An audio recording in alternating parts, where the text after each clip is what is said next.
चुनाव पनि जित्तिएला, जित्नु होला, किन आत्तिनुहुन्छ? यदि त्यसो गरिएन भने पहिला त चुनाव त हुँदैन नै। स्पष्ट निर्वाचन हुनेछ, स्वच्छ निर्वाचन हुनेछ, निष्पक्ष निर्वाचन हुनेछ, धाँधली रहित निर्वाचन हुनेछ, बत्ती निभाइने छैन, मतपत्र च्यातिने छैन। आउनुहोस् न चुनावमा आउनुहोस्। तर हाम्रो सबभन्दा ठुलो भरोसा नेपाली जनतामाथि नै हो, अरूमाथि होइन। जनताले मात्रै यसलाई सच्याउन मद्दत गर्न सक्छन् भन्ने हाम्रो अन्तिम भरोसा जनतामाथि हो। हिजो उहाँलाई कालीबहादुर खामहरू चाहिन्थ्यो, आज खोइ कालीबहादुर खाम कहाँ छन्? किन चाहिँदैन उहाँलाई कालीबहादुर खाम? हिजो उहाँलाई बचाउन, उहाँलाई जिताउन ज्यान दिने हजारौंका परिवारको के अवस्था छ? ती बेसहारा भएका बा आमाहरूको अवस्था के छ? उहाँलाई चिन्ता छ? टुरा टुरी भएका केटाकेटीहरूको उहाँलाई चिन्ता छ? उहाँका परिवारका नाता गोता म धेरै केही भन्न चाहन्छु। तपाईले मान कम अपमान सबैलाई दिनुभएको छ।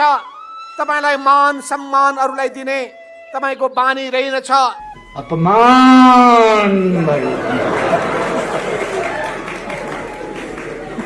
मान पाइन मैले, त्यसैका लागि प्रयोग। एकजनाको सनकमा संसद भङ्ग, सनकमा चाहिँ चुनावको घोषणा, सनकमा चाहिँ 1200 एकजनाले सिधै 64% बहुमत भएको सर्वसम्मत बहुमतको नेताले अहिले संसद विघटन भएपछि को कता छ के छ त्यो बेग्लै कुरा होला। जति बेला मैले विघटनको सिफारिस गरेँ त्यति बेला संसदको 64% बहुमतको सर्वसम्मत नेता हुँ म। त्यस हैसियतले मैले सिफारिस गरेको छु विघटन।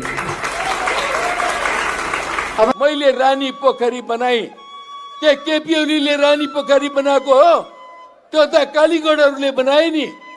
धरहरा केपी ओलीले बनाएको हो? केपी ओलीको पालामा बन्यो होला, तर त्यो त सिकर्मीहरूले बनाए, कालीगढहरूले बनाए, इन्जिनियरहरूले बनाए। उहाँहरूलाई हामीले धन्यवाद दिनुपर्छ।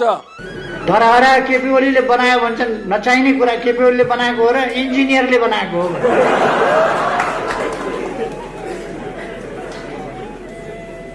उहाँलाई के थाहा रहन्छ भने इन्जिनियरले डकर्मीको काम गर्दैन, त्यो त नापजोख गर्ने मात्रै हो।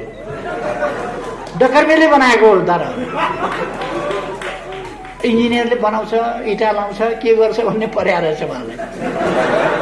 कहिले गएर नजिकै हेरे भए पो। कमरेड केपी ओली गणतन्त्रवादी आन्दोलनको पक्षमा हुनुहुन्थेन। मलाई थाहा थियो उहाँको सिद्धान्त बैलगाडाको सिद्धान्त हो भन्ने कुरा पनि मलाई थाहा थियो। आम नेपाली जनतालाई थाहा थियो उहाँको सिद्धान्त मार्क्सवाद लेनिनवाद र गणतन्त्रको सिद्धान्त होइन। सबभन्दा आधारभूत कुरो के हो लोकतन्त्रको? समय समयमा आवधिक निर्वाचन, समय समयमा जनताका बीचमा जाने, जनताबाट ताजा जनादेश लिने, जनताबाट अनुमोदित हुने, त्यो लोकतन्त्र। संविधानमाथि यति निर्मम प्रहार अहिलेसम्म कसैले गर्न सकेको थिएन। केपी ओली कम्युनिस्ट पार्टीको अध्यक्षबाट र हामीले बनाएको प्रधानमन्त्रीबाट हुन्छ भन्ने कुरा हामीले सपनामा पनि सोचेका थिएनौँ। बडो कठिनले ल्याएको संघीय लोकतान्त्रिक गणतन्त्र, हामीले बडो मुस्किलले बनाएको, लडेर बनाएको संविधान, यसमाथि कसैले खतरा पैदा गर्छ भने हाम्रो पार्टीले झप्पु दिन्छ। त्यो कुरा सही हुँदैन हामीलाई। कमरेड केपी ओली विचारमा पनि स्खलित भइसकेको, मार्क्सवाद लेनिनवाद प्रति, समाजवाद प्रति, कम्युनिस्ट पार्टीको विधान प्रति, विधि पद्धति प्रति सम्पूर्ण रूपले मोहभङ्ग भइसकेको प्रवृत्तिको प्रतिनिधि हुनुहुँदो रहेछ भन्ने देखियो। प्रतिस्पर्धा एकपल्टको नगर्ने, प्रतिस्पर्धासँग डराउने, प्रतिस्पर्धा गर्नु पर्यो भने हार्ने, हारेपछि मतपत्र च्यात्ने, त्यो इतिहासबाट आएको हो केपी ओली। केपी ओली चुनाव बनाउँछ, संसदीय दलको नेता चुनावबाट भएको। मलाई पदको लोभ छैन, जस्तो पदको लोभ होइन। तर मलाई उधार हुँदैन नगदा अरू सबैको खिसी टिहुरे गर्ने मात्रै तपाईमा गलत प्रवृत्ति रहेछ, तपाईमा लोकतान्त्रिक आचरण रहेनछ, कम्युनिस्ट आचरण रहेनछ। माधव नेपालजीको सम्बन्धमा त मलाई खास टिप्पणी नै गर्नु पर्ने छैन, किनभने उहाँ प्रचण्डको एउटा मामुली कार्यकर्ता,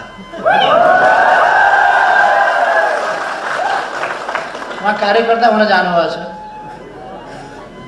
मैले लड्नु छ भने एउटा अशक्त कमजोर रोगीसँग लड्न चाहन्न, अलिक मजबुत पाखुरा भएको बलियो राम्रै मसलदार खेल्न जानेकैसँग खेल्न मजा आउँछ। त्यसकारण सुस्वास्थ्य रहु हुन्छ।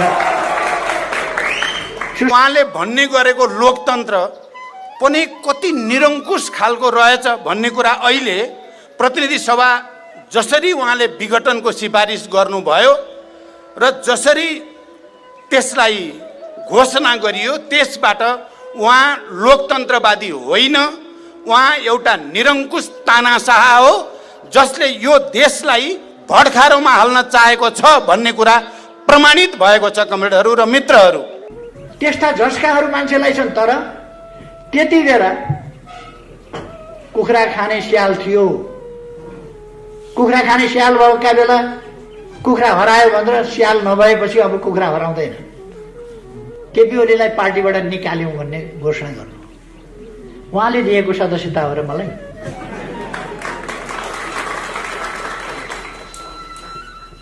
एकताका लागि दिएको थियो, एकीकरणका लागि दिएको थियो, यो देश बनाउनका लागि दिएको थियो, संविधान कार्यान्वयन गर्नका लागि दिएको थियो, स्थायित्वका लागि दिएको थियो, स्थिरताका लागि दिएको थियो, देश अगाडि बढाउनका लागि दिएको थियो। तर उहाँहरूले त्यो बहुमत आफ्ना स्वार्थका लागि प्रयोग गर्नुभयो। छोरी जिताउन नसकेपछि मतपत्र च्यातेर प्रजातन्त्रको धुजा पार्न, त्यसका लागि तपाईँ काङ्ग्रेसमा जानुभएको थियो। तपाईँ कङ्ग्रेससँग मिलेर चुनाव लडेको थाहा छ हामीलाई। छोरी जिताउन नसकेपछि मतपत्र च्यातेर प्रजातन्त्रको धुजा पार्न, त्यसका लागि तपाईँ काङ्ग्रेसमा जानुभएको थियो। खासै उपलब्धि केही पनि भएन। हामी मिलौँ, हामी मिलेर अगाडि जाउँ। हाम्रा संविधानको सर्वोच्चताका नीतिहरू, हाम्रा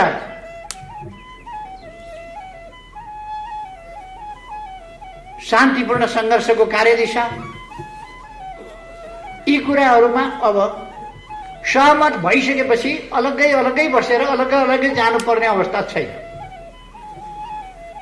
यो लोकतान्त्रिक प्रणाली मानिसकेपछि, यो संविधान बनाइसकेपछि, यस संविधान अनुसार अगाडि बढ्ने भइसकेपछि फरक बसिरहनुको आवश्यकता छैन। मिलौँ, चुनावमा मिलेर लडौँ भन्ने कुरा उहाँलाई असाध्य राम्रो लाग्यो, सुनौ लाग्यो। अझ मैले भनिदिएँ, भोलि मिल्नै भएपछि 40% लिनुहोस्। उहाँलाई साह्रै सुन्दर कुरा लाग्यो, साह्रै राम्रो कुरा लाग्यो। हामीले एकताबद्ध भएर चुनाव लड्यौँ। तपाईँहरूलाई थाहा छ, बहादुर भवन भनेको त्यहाँ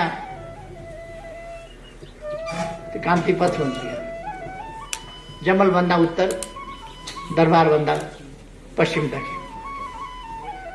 त्यहाँको बहादुर भवनबाट मङ्सिर 24 गते आएको प्रतिनिधि सभा चुनावको निष्कर्ष, त्यो निष्कर्ष राष्ट्रपति भवन पुग्न फागुन 2 गतेसम्म लाग्यो।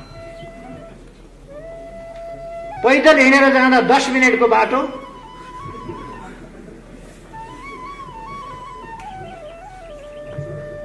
सवा 2 महिना लाग्यो कम्ती। मैले त हेरिराखेको छु के पाकिराखेको छ खिचडी।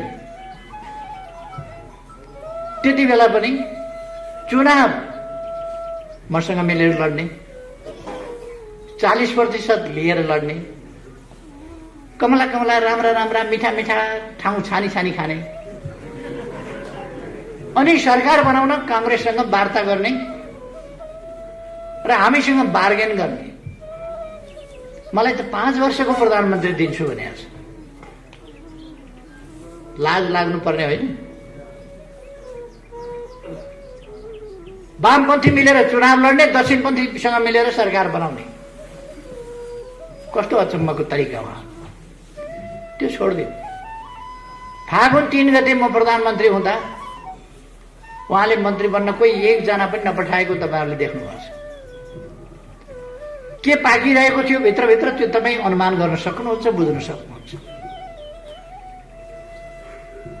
जहिले पनि म मित्रताले अँगालो हाल्छु, उहाँ धृतराष्ट्रले जस्तो अँगालो हाल्नुहुन्छ। अँगालो त अँगालै मारे हो, धृतराष्ट्रले पनि अँगालै मारे।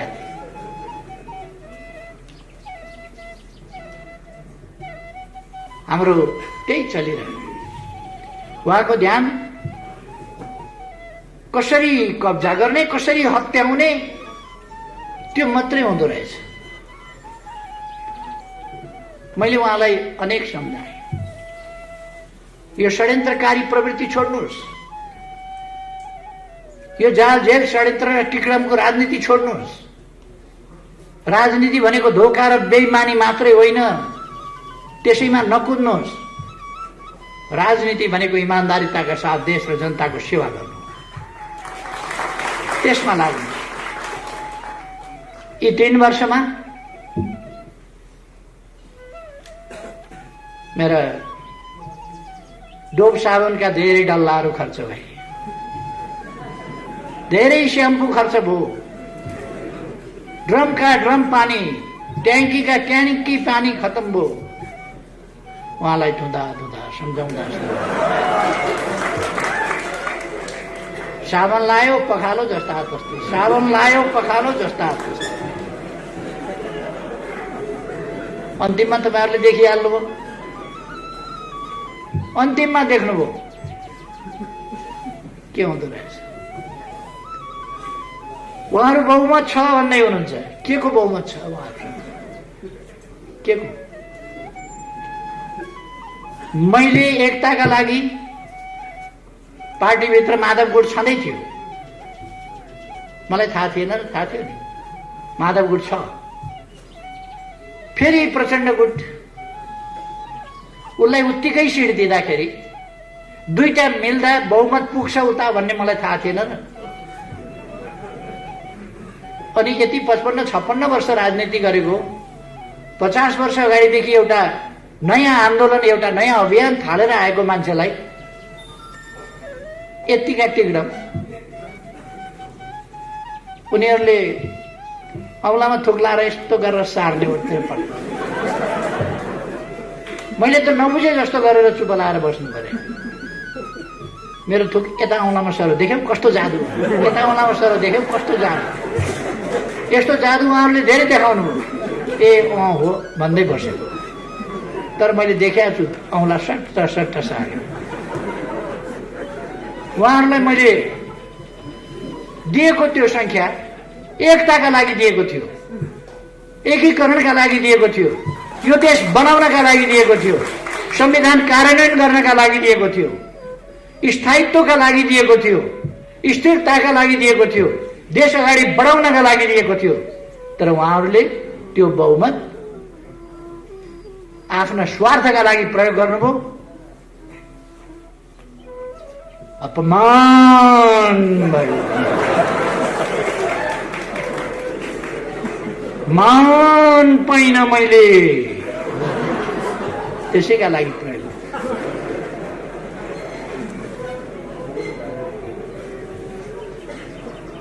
कतिपल्ट सम्झौता गर्ने? मेरो एउटा ब्रिफकेस भरिएको छ प्रचण्डसँगका सम्झौताले।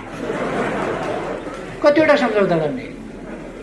आज सम्झौता गरौँ, भोलिपल्ट काँचै, फेरि अर्को सम्झौता गरौँ, फेरि अर्का दिन काँचै। तपाईँहरूले सुन्नुभयो होला, एक दिन आउनुभयो, आधा आधा गर्ने भनेका थियौँ, तपाईँ नै चलाउनुहोस् प्रधानमन्त्री, जनताले स्थायित्व चाहेका छन्, तपाईँ नै प्रधानमन्त्री हुनुपर्छ भन्ने चाहेका छन्, त्यो मैले बुझेँ। अहिले म प्रधानमन्त्री हुन खोज्दा राम्रो मानेनन् जनताले। मलाई कार्यकारी अध्यक्ष दिएर काम गर्न दिनुहोस् पार्टीमा। तपाईँ नै अध्यक्ष प्रधानमन्त्री भएर चलाउनुहोस्। प्रथम अध्यक्ष त तपाईँ हुँदै हुनुहुन्छ। उहाँले आफैले भन्नुभयो। मैले भने सचिवालयमा बैठकमा राख्नुहोस् प्रस्ताव। उहाँले आफै सचिवालयको बैठकमा प्रस्ताव राख्नुभयो। मैले हुन्छ भन्ने। भोलिपल्ट मैले गल्ती गरेछु क्या हो कामरेड भन्नु। गल्ती गर्नुभयो भने फेरि अर्को दिन सही निर्णय चाहिँ प्रस्ताव राख्नुहोस्, सच्याउनुहोस्। के निर्णय चाहिएको छ त्यो सच्याउनुहोस्। महाधिवेशन अलिक अगाडि नै गर्नु पर्यो। जहिले सकिन्छ तैले गरौँ नि त। जहिले सकिन्छ तैले गरौँ भनेपछि गत वर्ष माघ 14 देखि 19 सम्म भएको केन्द्रीय कमिटीको बैठकले आगामी महाधिवेशन 77 साल चैत 25 गतेदेखि 30 गतेसम्म हुने भन्ने फैसला गर्यो। उहाँकै अध्यक्षतामा म बैठकमा पनि बसेको थिएँ। उद्घाटनमा आएँ, समापनमा आएँ, बाँकी उहाँलाई छोडिदिएँ। उहाँले नै सबै पास गराएको। फेरि पास भइसकेपछि विधान संशोधन गरियो। नछापो कि क्या हो यो विधान? पारित गरिसकियो, केन्द्रीय कमिटीबाट पारित गरिसकियो। उहाँहरू अर्कै गुटबन्दीमा लाग्नु पदका लागि। जता जानुपर्ने त्यता उहाँहरू कहिल्यै हिँड्नु भएन। 3 महिनाभित्र टुङ्ग्याउने एकीकरण भनेको 2.5 वर्षमा टुङ्गिएन। त्यता विचारै गर्नुहुन्न। सरकार असफल भयो कराएको कराई गर्नुहुन्छ। संवैधानिक आयोगहरूमा मान्छे नियुक्ति गर्न बैठकै बस्न मान्नुहुन्न।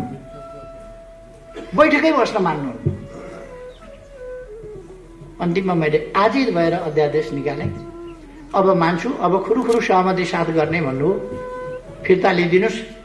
मान्ने अब सहमति साथ फिर्ता लिएका भोलिपल्टबाट फेरि छैन।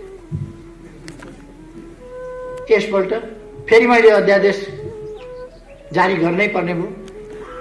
गरेपछि उहाँले कपटपूर्ण ढङ्गले भन्नुभयो यो अध्यादेश फिर्ता लिइदिनुहोस्। उहाँहरू ममाथि अविश्वासको प्रस्ताव, राष्ट्रपतिमाथि महाभियोगको प्रस्ताव, अरू विभिन्न संस्थाहरूमाथि महाभियोगको प्रस्ताव, यो त लोकतान्त्रिक मूल्य मान्यता संस्थाहरूको मर्यादा केही नराख्ने, सबैलाई यो गणतन्त्र लोकतन्त्र भन्ने नै हुने रहन्छ, कामै नलाग्ने व्यवस्था रहेछ भन्ने पार्ने उहाँ अहिले पनि भन्नुहुन्छ। खसीको टाउको झुन्ड्याएर कुकुरको मासु बेच्ने ठाउँ अहिले पनि भन्नुहुन्छ।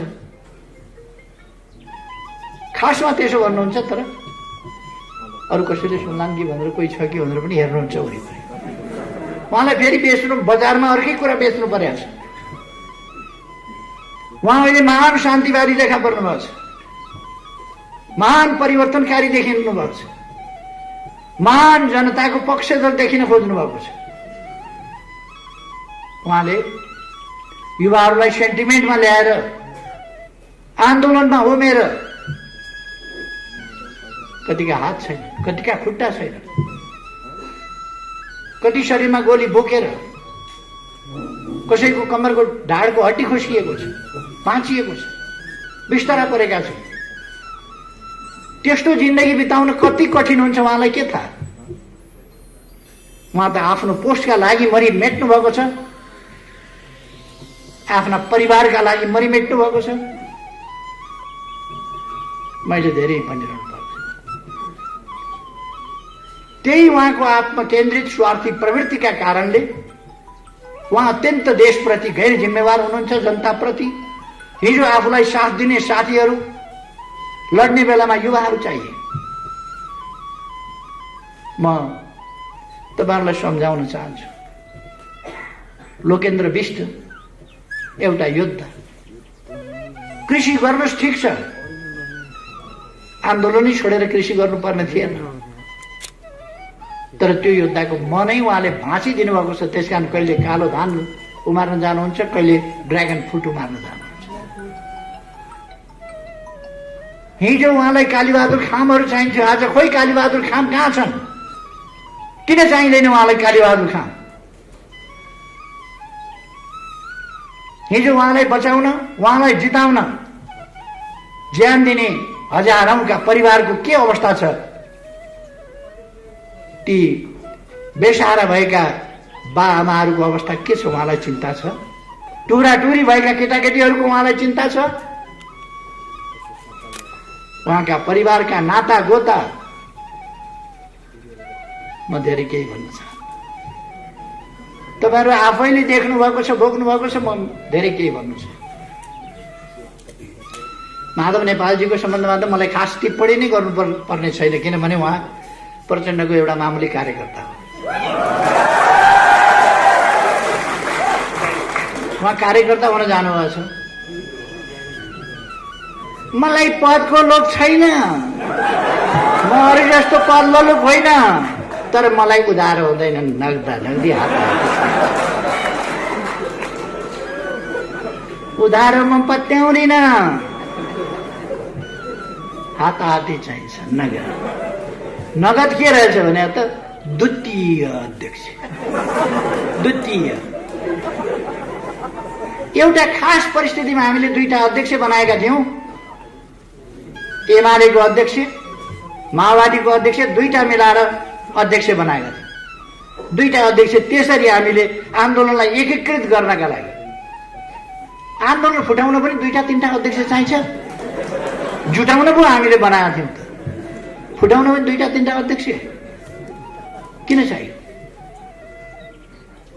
तर मन भनेको अचम्मकै हुँदो रहेछ। न सभापति हुन पाउने हो, सभापति पनि प्रचण्डले चलाउने हो। छेउमा बस्न पाएकै थियो, फेरि सभापति अध्यक्ष नै नहुने किन हो त्यो चाहिँ मैले बुझेको छैन। उहाँको बारेमा म कुनै कमेन्ट गर्दिनँ, बिचरा दुखी मनमा हुनुहुन्छ, दुखी मन। उहाँको मैले खास कमेन्ट गर्नु छैन। अलिक पछि समय कति लाग्छ म भन्न सक्दिनँ। उहाँहरू हुन त उहाँहरूले वैशाखबाट होली सिद्धियो भन्नुभएको छ। उहाँहरूको भविष्यवाणी कस्तो नमिल्ने खालको गर्नुहुन्छ भने पोहोर म बिमारी परेँ अब मरिहाल्छ भन्नु, त्यो पनि मिलेन। पोहोर बराबरै म बिमारी परेँ, ब्याङ्कक गएँ उपचार गराउन, काठको बाकसमा फर्किन्छ भन्नु। म त प्लेनको सिटमै बसेर अस्ति म आकस्मिक रूपमा इन्फेक्सन भयो, अपरेसन गर्नु पर्यो। अपरेसन कहिले कहिले जटिल हुन्छ। अब गयो भनेर खुसी हो। उहाँहरूको भविष्यवाणी हुने खालको गर्दै गर्नुहुन्न। म मर्नु त मर्छु, एक दिन मरिहाल्छु। उहाँहरूको आकांक्षा पुरा हुन्छ, अगाडि पछाडि कसको कहिले के, अब यो टुङ्गो हुँदैन प्रकृतिको, तर म चाहिँ एक दिन मर्छु। तपाईँहरूलाई सुन्न राम्रो लाग्दैन म मर्छु भन्ने कुरा, तर मर्छु, सत्य हो। मान्छे मरोस् भन्ने कल्पना विरोधीलाई, शत्रुलाई पनि गर्नु सभ्यता होइन, गरिँदैन। विरोधीको पनि स्वास्थ्य लाभको कामना गरिन्छ। मैले लड्नु छ भने एउटा अशक्त कमजोर रोगीसँग लड्न चाहन्न, अलिक मजबुत पाखुरा भएको बलियो राम्रै मसलदार खेल्न जानेकैसँग खेल्न मजा आउँछ। त्यसकारण सुस्वास्थ्य रहु भनेर सुस्वास्थ्यको कामना गरिन्छ। उहाँहरू भन्नुहुन्छ चुनाव हुँदै हुँदैन भनेर, चुनाव हुँदै हुँदैन भनेर। वैशाखको चुनावमा केपी ओली पत्तासा बन्नुभयो, फेरि चुनाव हुँदै हुँदैन पनि भन्नुहुन्छ, वैशाखको चुनावमा केपी ओलीको पत्ता साफ पनि भन्नुहुन्छ। म उहाँहरूलाई भन्न चाहन्छु तपाईहरूले पनि केही सिट चाहिँ ल्याउनुहोस् भन्ने मेरो शुभकामना छ। केही सिट ल्याउनुहोस्, तर त्यसका लागि अहिलेदेखि तयारी गर्नुहोस्। यो सडकमा गएर बेकार अलकत्रामा बसेर कपडा बिगारेर काम छ। घाम लागेको बेला अलकत्रामा बस्नुपर्छ, कपडा बिगार्नु काम। अचम्म के भने लोकतन्त्र आइसक्यो। उहाँहरूले भने होइन अस्ति नै, अब सडकमा गइरहनु पर्दैन, अब लोकतन्त्र आइसक्यो, सदनबाटै सबै काम गर्न सकिन्छ। लोकतन्त्रको एउटा राम्रो सबभन्दा आधारभूत कुरो के हो लोकतन्त्रको? समय समयमा आवधिक निर्वाचन, समय समयमा जनताका बीचमा जाने, जनताबाट ताजा जनादेश दिने, जनताबाट अनुमोदित हुने, त्यो लोकतन्त्र। उहाँहरू पर भित्तो हान्नुहुन्छ सिंहौरी खेलेर, वहीँ कोसरिनु हुन्छ, नजिकै आएर भिड्न डराउनुहुन्छ। पर सिंहौरी खेल्न सजिलो छ, उहाँहरू सिंहौरी खेलेर हिँड्नुहुन्छ। कहिले माइती घर मण्डला, कहिले प्रदर्शनी मार्ग, सिंहौरी खेलेर हिँड्नुहुन्छ। एक्लै सिंहौरी खेल्दाखेरि कुनै खतरा हुँदैन, राम्रो छ। चुनावमा भिडेका बेला उहाँहरूलाई थाहा हुनेछ, जनताले मतदान गरेका बेला थाहा हुनेछ। मेरो सुझाव छ केही सिट तपाईँहरू पनि जित्नुहोस्। जित्नु छ भने अहिलेदेखि चुनावको तयारीमा लाग्नुहोस्। उहाँहरू हल्ला गरिरहनु भएको छ कराएर। संसद पुनर्स्थापना हुन्छ। संसद पुनर्स्थापना संविधानले मिल्दैन। संविधानले मिल्ने भए पुनर्स्थापना हुन्थ्यो, संविधानले मिल्दैन। 64% बहुमत भएको सर्वसम्मत बहुमतको नेताले अहिले संसद विघटन भएपछि को कता छ के छ त्यो बेग्लै कुरा होला। जति बेला मैले विघटनको सिफारिस गरेँ त्यति बेला संसदको 64% बहुमतको सर्वसम्मत नेता हुँ म। त्यस हैसियतले मैले सिफारिस गरेको छु विघटन। अब बाँकी 36%मा विकल्प बन्छ। विकल्प भनेको बहुमत चाहिन्छ। विकल्प भनेको 51% चाहिन्छ। त्यहाँ 51% बिना सरकार बन्दैन। सरकार बन्ने विकल्प छैन भने संसद पुनर्स्थापना के का लागि हुन्छ? अस्थिरताका लागि, तमासाका लागि हुन्छ? संसद पुनर्स्थापनाको सम्भावना छैन। कतिले भन्छन् फेरि संविधानले होइन, हाम्रा कतिपय वकिल साहबहरू पनि संविधानले होइन राजनीतिक आग्रहवश भन्छन्। संविधानमा विघटनको कुरै देखाएको छैन। धारा 76 को उपधारा 7 मा प्रधानमन्त्रीको सिफारिसमा राष्ट्रपतिले प्रतिनिधि सभा विघटन गर्नेछ र नयाँ निर्वाचनका लागि मिति तोक्नेछ। नयाँ मिति तोक्ने कुरा राष्ट्रपतिले तोक्ने त्यसमा व्यवस्था छ। 5 वर्ष अगाडि संसद विघटन हुनै सक्दैन भन्नुहुन्छ उहाँहरू। धारा 85 ले भन्छ अगावै विघटन भएमा बाहेक संसदको अवधि 5 वर्षको रहनेछ। अनि राजनीतिक आग्रह देखाएर हुन्छ? संविधानमा के व्यवस्था छ हेर्नु पर्यो। दुनियाँको अभ्यास के छ हेर्नु पर्यो। बेलायतमा लिखित संविधान छैन, तर अस्ति भर्खर संसद विघटन भयो, निर्वाचन भयो। निर्वाचन हुँदैन। संसदीय प्रणालीमा प्रधानमन्त्रीको प्रेरोगेटिभको रूपमा यसलाई मानिन्छ। अब चुनाव हुँदैन के किन हुन्छ? बर्बाद हुन्छ, संविधान जान्छ, व्यवस्था जान्छ, गणतन्त्र जान्छ। तपाईहरु भन्नुहोस् त के संविधान जान्छ चुनाव गर्दा? चुनाव गर्दा गणतन्त्र जान्छ? चुनाव गर्दा लोकतन्त्र जान्छ? केही पनि जाँदैन। चुनाव गर्दा लोकतन्त्र मजबुत हुन्छ, जनताले आफ्नो ताजा फैसला दिन्छ। र साथीहरूलाई म भन्न चाहन्छु, तपाईहरु ढुक्कले यो देशलाई अन्धकारमा पर्न नदिने, अलमलमा फस्न नदिने शक्ति हामी हौ। हामीले अलमलमा फस्न दिनु हुँदैन। हामी नभएको भए म तपाईहरुलाई भन्न चाहन्छु, हामी नभएको भए संविधान बन्दैन थियो। तपाईँ हामीले देखेका छैनौँ कसरी हामी अड्नु परेको थियो, कसरी हामीले अरूलाई अडाउनु परेको थियो। हामी यदि हामी नभएको भए नाकाबन्दीको सामना डटेर कसले गर्न सक्थ्यो? कसैले पनि गर्न सक्थ्यो। नेपाल एउटा सार्वभौम सत्ता सम्पन्न स्वतन्त्र राष्ट्र, तर यो देश एउटा देशबाट घेरिएको थियो भूपरिवेष्टितका नाउँमा। अर्कोतिर पनि छिमेकी छ, त्यताबाट बाटो खोल्न सकिन्छ, त्यताबाट बन्दरगाह प्रयोग गर्न सकिन्छ, त्यताबाट पनि समुद्रमा जान सकिन्छ। विश्वसँगको जमिन मार्फतको सम्बन्ध हाम्रो त्यताबाट पनि हुन सक्छ। हामी नहुँदा त्यो काम इतिहासमा नेपाल यहीँ थियो, चीन त्यहीँ थियो, भारत त्यहीँ थियो। नेपाल यहीँ छ, चीन त्यहीँ छ, तर किन पारवन र उसको यातायातको सम्झौता किन भएन? चीनतिरबाट नाका किन खोलिएन? उत्तरमा अनिकाल पर्छ, अनेक समस्याहरू आइपर्छन्, चीनको बाटो प्रयोग गर्ने सम्झौता किन गरिएन?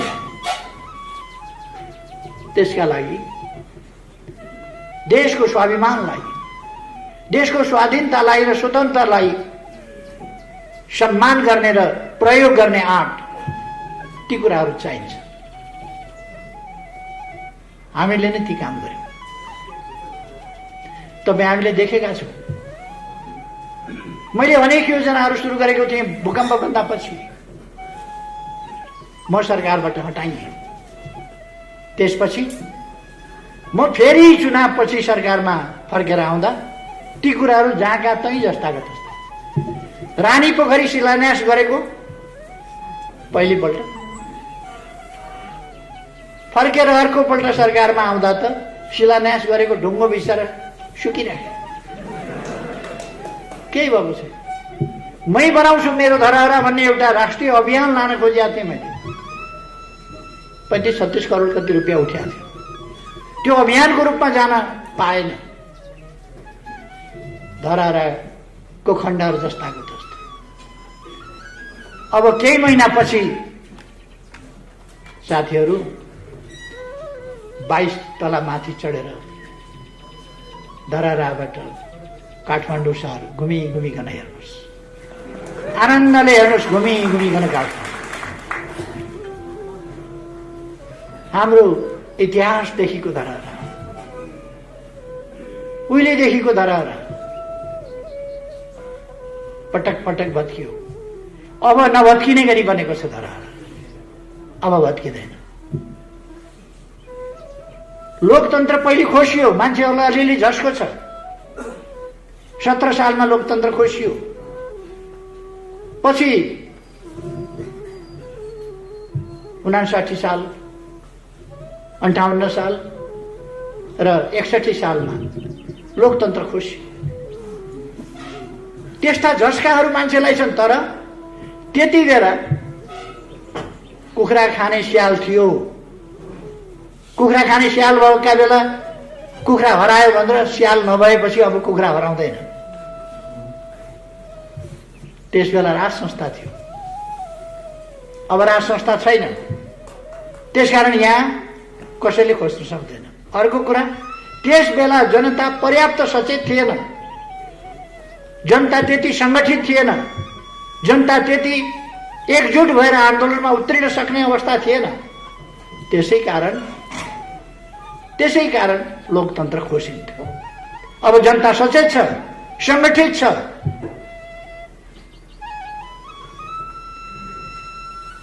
लोकतन्त्र कसैले खोज्न सक्दैन। कसैले लोकतन्त्र अब खोज्न सक्दैन। म साथीहरूलाई आफूमा विश्वास गर्न आग्रह गर्न चाहन्छु। तपाईँ हामी छँदाछँदै गणतन्त्र मास्न सक्ने, लोकतन्त्र खोज्न सक्ने, त्यसलाई अल्मल्याउन, वर्ग ल्याउन सक्ने तागत कोही हुन सक्छ?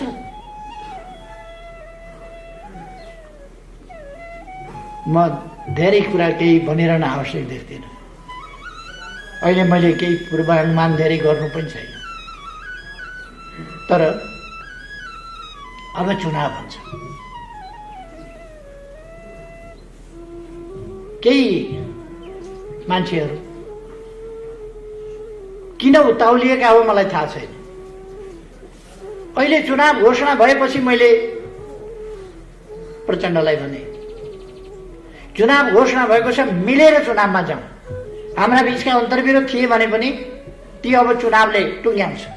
मिलेर चुनाव जाउँ, सामना गरौँ।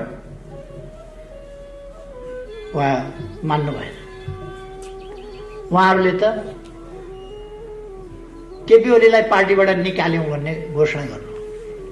उहाँले दिएको सदस्यता हो र मलाई।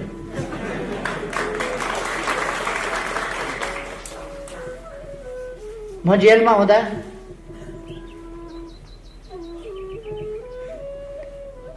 हुँदा एउटा आन्दोलन चलिराखेका बेला आन्दोलनमा शरीक भएर हो कि तमासा हेर्दा हो, एउटा कलिलो केटो पनि समातेर ल्याएछ जेलमा। मैले भेटाएको थिएँ। सम्झाएर बुझाएर राजनीतिकरण गरेर वामपन्थी बनाएर अलिअलि काममा लगाइयो, विद्यार्थी नेता बनाइयो। सुदूरपश्चिमको पनि परेछ त्यसमा। म पूर्णकालिक भएको 5 वर्ष भएको थियो, भूमिगत भएको 3 वर्ष भएको थियो। मोरङ आउँदा विराटनगरमा महेन्द्र मोरङ कलेजमा पढ्दै गरेको एउटा विद्यार्थी भेटेँ। इमान्दार विद्यार्थी, राम्रो सहयोगी भावनाको विद्यार्थी भेटेँ। उसलाई मैले राजनीतिमा लाग, राम्ररी काम गर्नुपर्छ, देशमा परिवर्तन ल्याउनुपर्छ सम्झाएँ, उत्साहित गरेँ, प्रेरित गरेँ। त्यो मान्छे त्यसको 1.5 वर्षपछि राजनीतिमा सरिक भयो। पहिले इमान्दार थियो, सोझो थियो त्यो मान्छे। पछि ब्याङ्कमा काम गर्ने मान्छे। त्यसो भएर आदत के बनेछ भने उधारो हुँदैन। पछि कपट पसेछ। म पहिले जस्तो छैन त्यो मान्छे।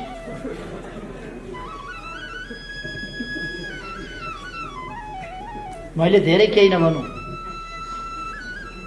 प्रचण्डसँग एकता गरियो। हिन्दीमा एउटा उखान भन्छ, मौत आती है तो चिट्ठी के पैरू गाते हो। कमिलालाई काल आयो भने पखेटा पलाउँछ अरे। काल नआउँदाखेरि पालभित्र बसिराखेका हुन्छन् कमिलाहरू ताती नै। काल आएपछि पखेटा पलाउँछ, पखेटा पलाएपछि पालभित्र बस्नु भएन, बाहिर निस्किएर फुरफुर उड्न थाल्छ। चराहरू घुमिराखेका हुन्छन्, त्यही खोजेर जति फुत्त निस्केर फुरेर उड्छ, ट्याप्प पार ट्याप्प पार ट्याप्प पार। अहिले यिनीहरू फुर फुर फुर फुर भएका छन्। गाली गरेर हिँडेका छन्, मुख छाडेर हिँडेका छन्, दोलाबाट फुतफुत निस्किँदै फाटेफाटे गर्दै हिँडेका छन्। यो सबै हिसाब, यिनको विगतको हिसाब जनताले राखेका छ। यिनका जीवनभरिका कामको हिसाब जनताले राखेको छ। यिनका फिटफिटी जनताले ट्याप्प ट्याप्प ट्याप्प ट्याप्प। यो फुरफुरहरू केही होइन। त्यसै कारण आत्तिया छ, त्यसै कारण आत्तिएका छन्। चुनाव भएपछि भनेपछि सातो भएको छ। म फेरि पनि आग्रह गर्न चाहन्छु, तपाईँहरू आउनुहोस्। स्वस्थ निर्वाचन हुनेछ, स्वच्छ निर्वाचन हुनेछ, निष्पक्ष निर्वाचन हुनेछ, धाँधली रहित निर्वाचन हुनेछ। बत्ती निमाइने छैन, मतपत्र च्यातिने छैन। आउनुहोस् न चुनावमा आउनुहोस्। तर मतपत्र च्यात्छु र बत्ती निभाउँछु भन्ने ठान्नु भएको छ भने त्यो पनि हुन दिइने छैन। त्यो चाहिँ तयारी छ। अब बत्ती निभाउन पाइँदैन, बाक्सा साट्न पाइँदैन, मतपत्र च्याप्न पाइँदैन। यस्तो तमासा लोकतन्त्रमा गर्न पाइँदैन। स्वच्छ निर्वाचन हुनुपर्छ। स्वच्छ निर्वाचन शान्तिपूर्ण ढङ्गले निर्वाचन हुन्छ। तपाईँहरू आउनुहोस् निर्वाचनमा भाग लिन, नडराउनुहोस्। अब तपाईँले बबुल रोपेर सुन्तला खोज्नुहुन्छ। बबुल भन्ने हुन्छ एउटा मरुभूमिमा काँडादार केही पनि नफल्ने, चरा पनि बस्दैन त्यो रुख, चरा पनि बस्दैन, किन काँडै काँडा हुन्छ, कहाँ बस्छ, काँडै काँडा। त्यसको मुन्टो मुन्टो चाहिँ ऊँटले खान्छ, ऊँटका गिजाले मात्रै त्यसलाई धान्न सक्छ, मुन्टो मुन्टो खान्छ त्यसको ऊँटले। अनि त्यस्तो रुख हो बबुल। त्यो रुखो ठाउँमा हुन्छ, फेरि रसिलो मलिलो ठाउँमा हुँदैन, मरुभूमि जस्ता ठाउँहरूमा हुन्छ, रुखा ठाउँहरू। त्यो बबुल रोपेर अनि हामीले सुन्तला खोज्दा हुन्छ। उहाँहरूले पनि बबुल रोप्नु भएको छ जिन्दगीभरि। अहिले अब चुनावमा सुन्तला खोजेर हुन्छ, त्यसै कारण उहाँहरू डराउनु भएको छ। लोकतान्त्रिक अभ्यास हो, तर आउनुहोस् भनेर म आग्रह गर्न चाहन्छु। हाम्रो उद्देश्य स्पष्ट छ। हामी यो पार्टी एउटा शेरनी जस्तै हो, एउटा बगिनी जस्तै हो, जसले आफ्नो बच्चामाथि अघि पछि शान्त बस्छ, तर बच्चामाथि हमला भयो भने बगिनीले झप्पु दिन्छ। हामीले जीवन अर्पण गरेर, हाम्रा शहीदहरूले जीवन अर्पण गरेर ल्याएको हामी संघीय लोकतान्त्रिक गणतन्त्रको रक्षाका निम्ति उभिन्छ। उहाँहरूले केपी ओली तानाशाह भन्नुहुन्छ। एकपल्ट महाधिवेशन नगर्ने, एकपल्ट चुनाव नगर्ने, एकपल्ट प्रतिस्पर्धा नगर्ने, प्रतिस्पर्धा एकपल्ट नगर्ने, प्रतिस्पर्धासँग डराउने, प्रतिस्पर्धा गर्नु पर्यो भने हार्ने, हारेपछि मतपत्र च्यात्ने, त्यो इतिहासबाट आएको हो केपी ओली। केपी ओली चुनाव बनाउँछ। संसदीय दलको नेता चुनावबाट भएको। झलनाथ खनालजीसँग चुनाव लडेर म संसदीय दलको नेता छानिएको थिएँ। पछिल्लो पल्ट कसैले पनि लड्ने आँट गरेन।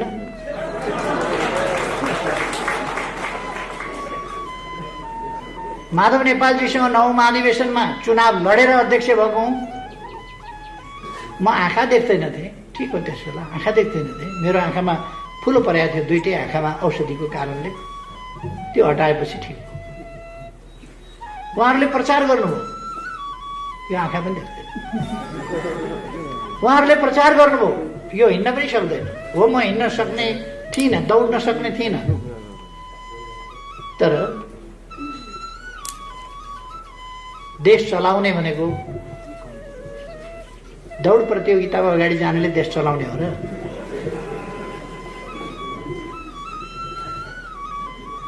म त्यो महाधिवेशनमा अस्पतालबाट सोझै आएर म चुनाव लडिनँ।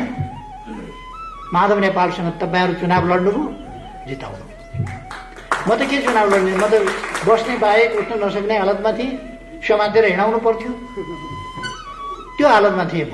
भर्खर हस्पिटलबाट डिस्चार्ज गरेर आएको। तपाईँहरूले चुनाव जिताउनु। अब फेरि पनि उहाँहरू चुनावमा आउन तयार हुनुहुन्न। उहाँहरू अध्यक्ष मागिरहनु भएको छ, अध्यक्ष चाहियो। अध्यक्ष छोडिदिने हो भने ठिक छ नि त, आउनुहोस् न त, चुनाव गरौँ। ल म छोडिदिन्छु, चुनाव गरौँ। चुनाव गर्न आँट गर्नुहुन्न। अघि लेखराजजीले भन्नुभयो नि, 2 ठाउँबाट चुनाव हार्ने, संविधान सभामा आउने, स्प्रिङ बोर्डमा ठ्याक्क उफ्रिए जस्तो गरेर प्रधानमन्त्रीमा जम। चुनाव हारेको संविधान सभा सदस्य, संविधान सभाको संवैधानिक समितिको सभापति जम, अर्को स्प्रिङ बोर्डबाट फेरि जम, फेरि अर्को स्प्रिङबाट हाई जम। कस्तो गजब! जम, हाई जम, पोल जम। प्रधानमन्त्री चुनाव हारेको मान्छे अन्तिममा पोल जम्पबाट माथि पुगिराखेको दुनियाँ छक्क। त्यस्तो लोकतन्त्र खोज्नुहुन्छ उहाँहरू, त्यस्तो लोकतन्त्र। मलाई धम्काएर प्रधानमन्त्री चाहियो। कसरी ती झुटा आरोप पत्रहरूको पुलिन्दा पेश गरेर, झुटा आरोप पत्रहरूको पुलिन्दा, लान्छनाहरूको पुलिन्दा पेश गरेर म उहाँहरूलाई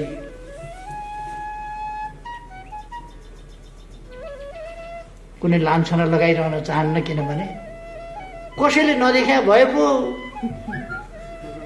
त्यसको नाक कालो लागेछ भनेर मैले भन्नुपर्ने त कसैले नदेखेको नाक भए पो भन्नु पर्थ्यो। सबैले देखेको नाकमा मैले भनिरहनु पर्छ त्यसको नाक कालो छ, कालो लागेछ। त्यस कारण मैले भनिरहनै पर्दैन, सबैले देखाएको छ, सबैले जानेको छ। हामी समृद्ध नेपाल, सुखी नेपाली, त्यो राष्ट्रिय आकांक्षा पूरा गर्न दृढ सङ्कल्पित छौँ। त्यो जनताको सपना त्यो हामी पूरा गरेर छोड्छौँ। यसकारण यस बीचमा महाकाली नदीमा यसभन्दा अगाडि कुन सरकारले पुल बनायो, कुन सरकारले झोलुङ्गे पुल हाल्यो, कुन सरकारले पक्की पुल बनायो, कसले तुइन विस्थापित गर्यो? म त सुदूरपूर्वको मान्छे, त्यतैका पनि नेता भए होला, त्यतैका पनि प्रधानमन्त्री भए होला, त्यतैका पनि मन्त्री भए होला, त्यतैका पनि गृहमन्त्री भए होला, रक्षा मन्त्री भए होला, उप प्रधानमन्त्री भए होला, विभिन्न भए होला नि। प्रधानमन्त्री नै पनि विभिन्न मान्छेहरू भए होला। महाकाली पुलमा झोलुङ्गे पुल हाल्न मै पुग्नु पर्छ त।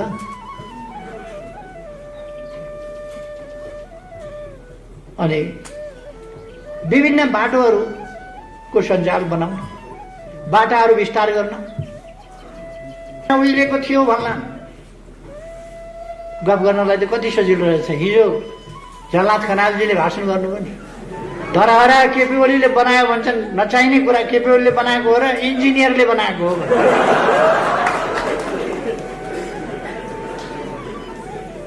उहाँलाई के थाहा रहन्छ भने इन्जिनियरले डकर्मीको काम गर्दैन, त्यो त नापजोख गर्ने मात्रै हो। डकर्मीले बनाएको हो धराहरा। इन्जिनियरले बनाउँछ, इँटा लाउँछ, के गर्छ भन्ने पर्या रहेछ उहाँलाई। कहिले गएर नजिकै हेरे भए पो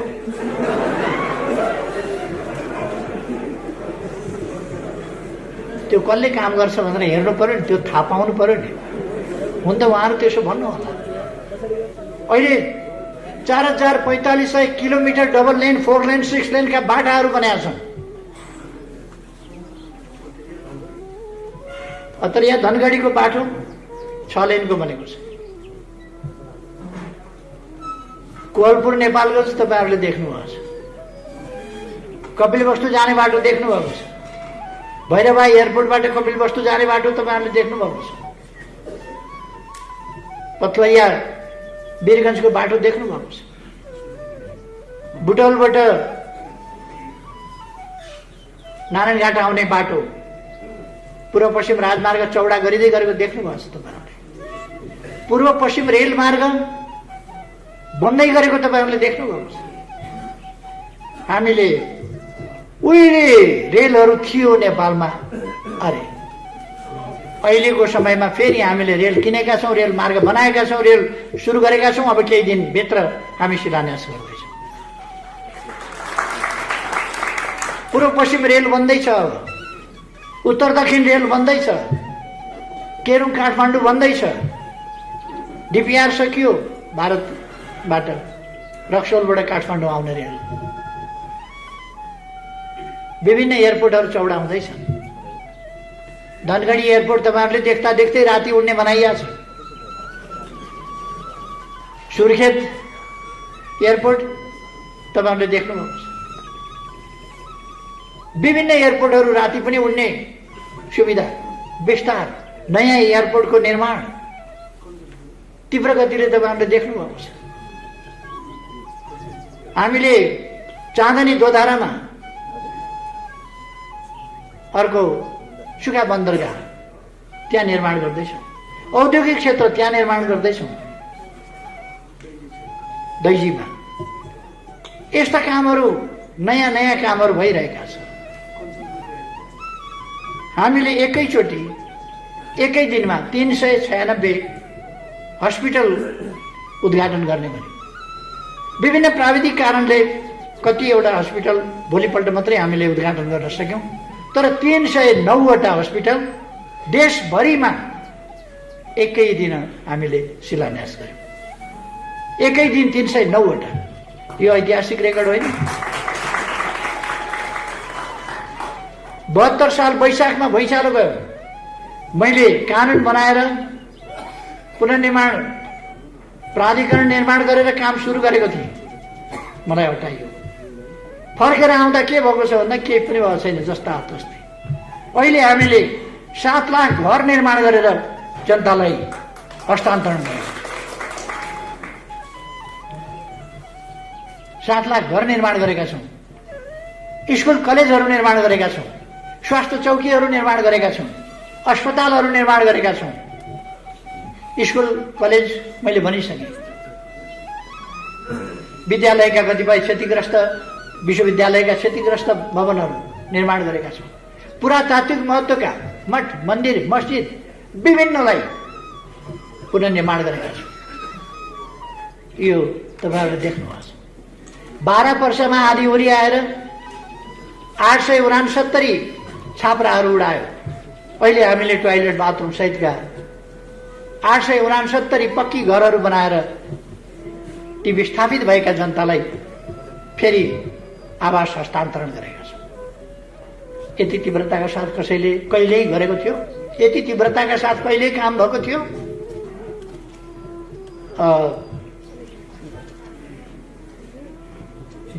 कोभिड-19 यहाँ मात्रै आएको होइन, हामी विकट परिस्थितिमा छौँ। यहाँ मात्रै आएको होइन, दुनियाँमै आएको।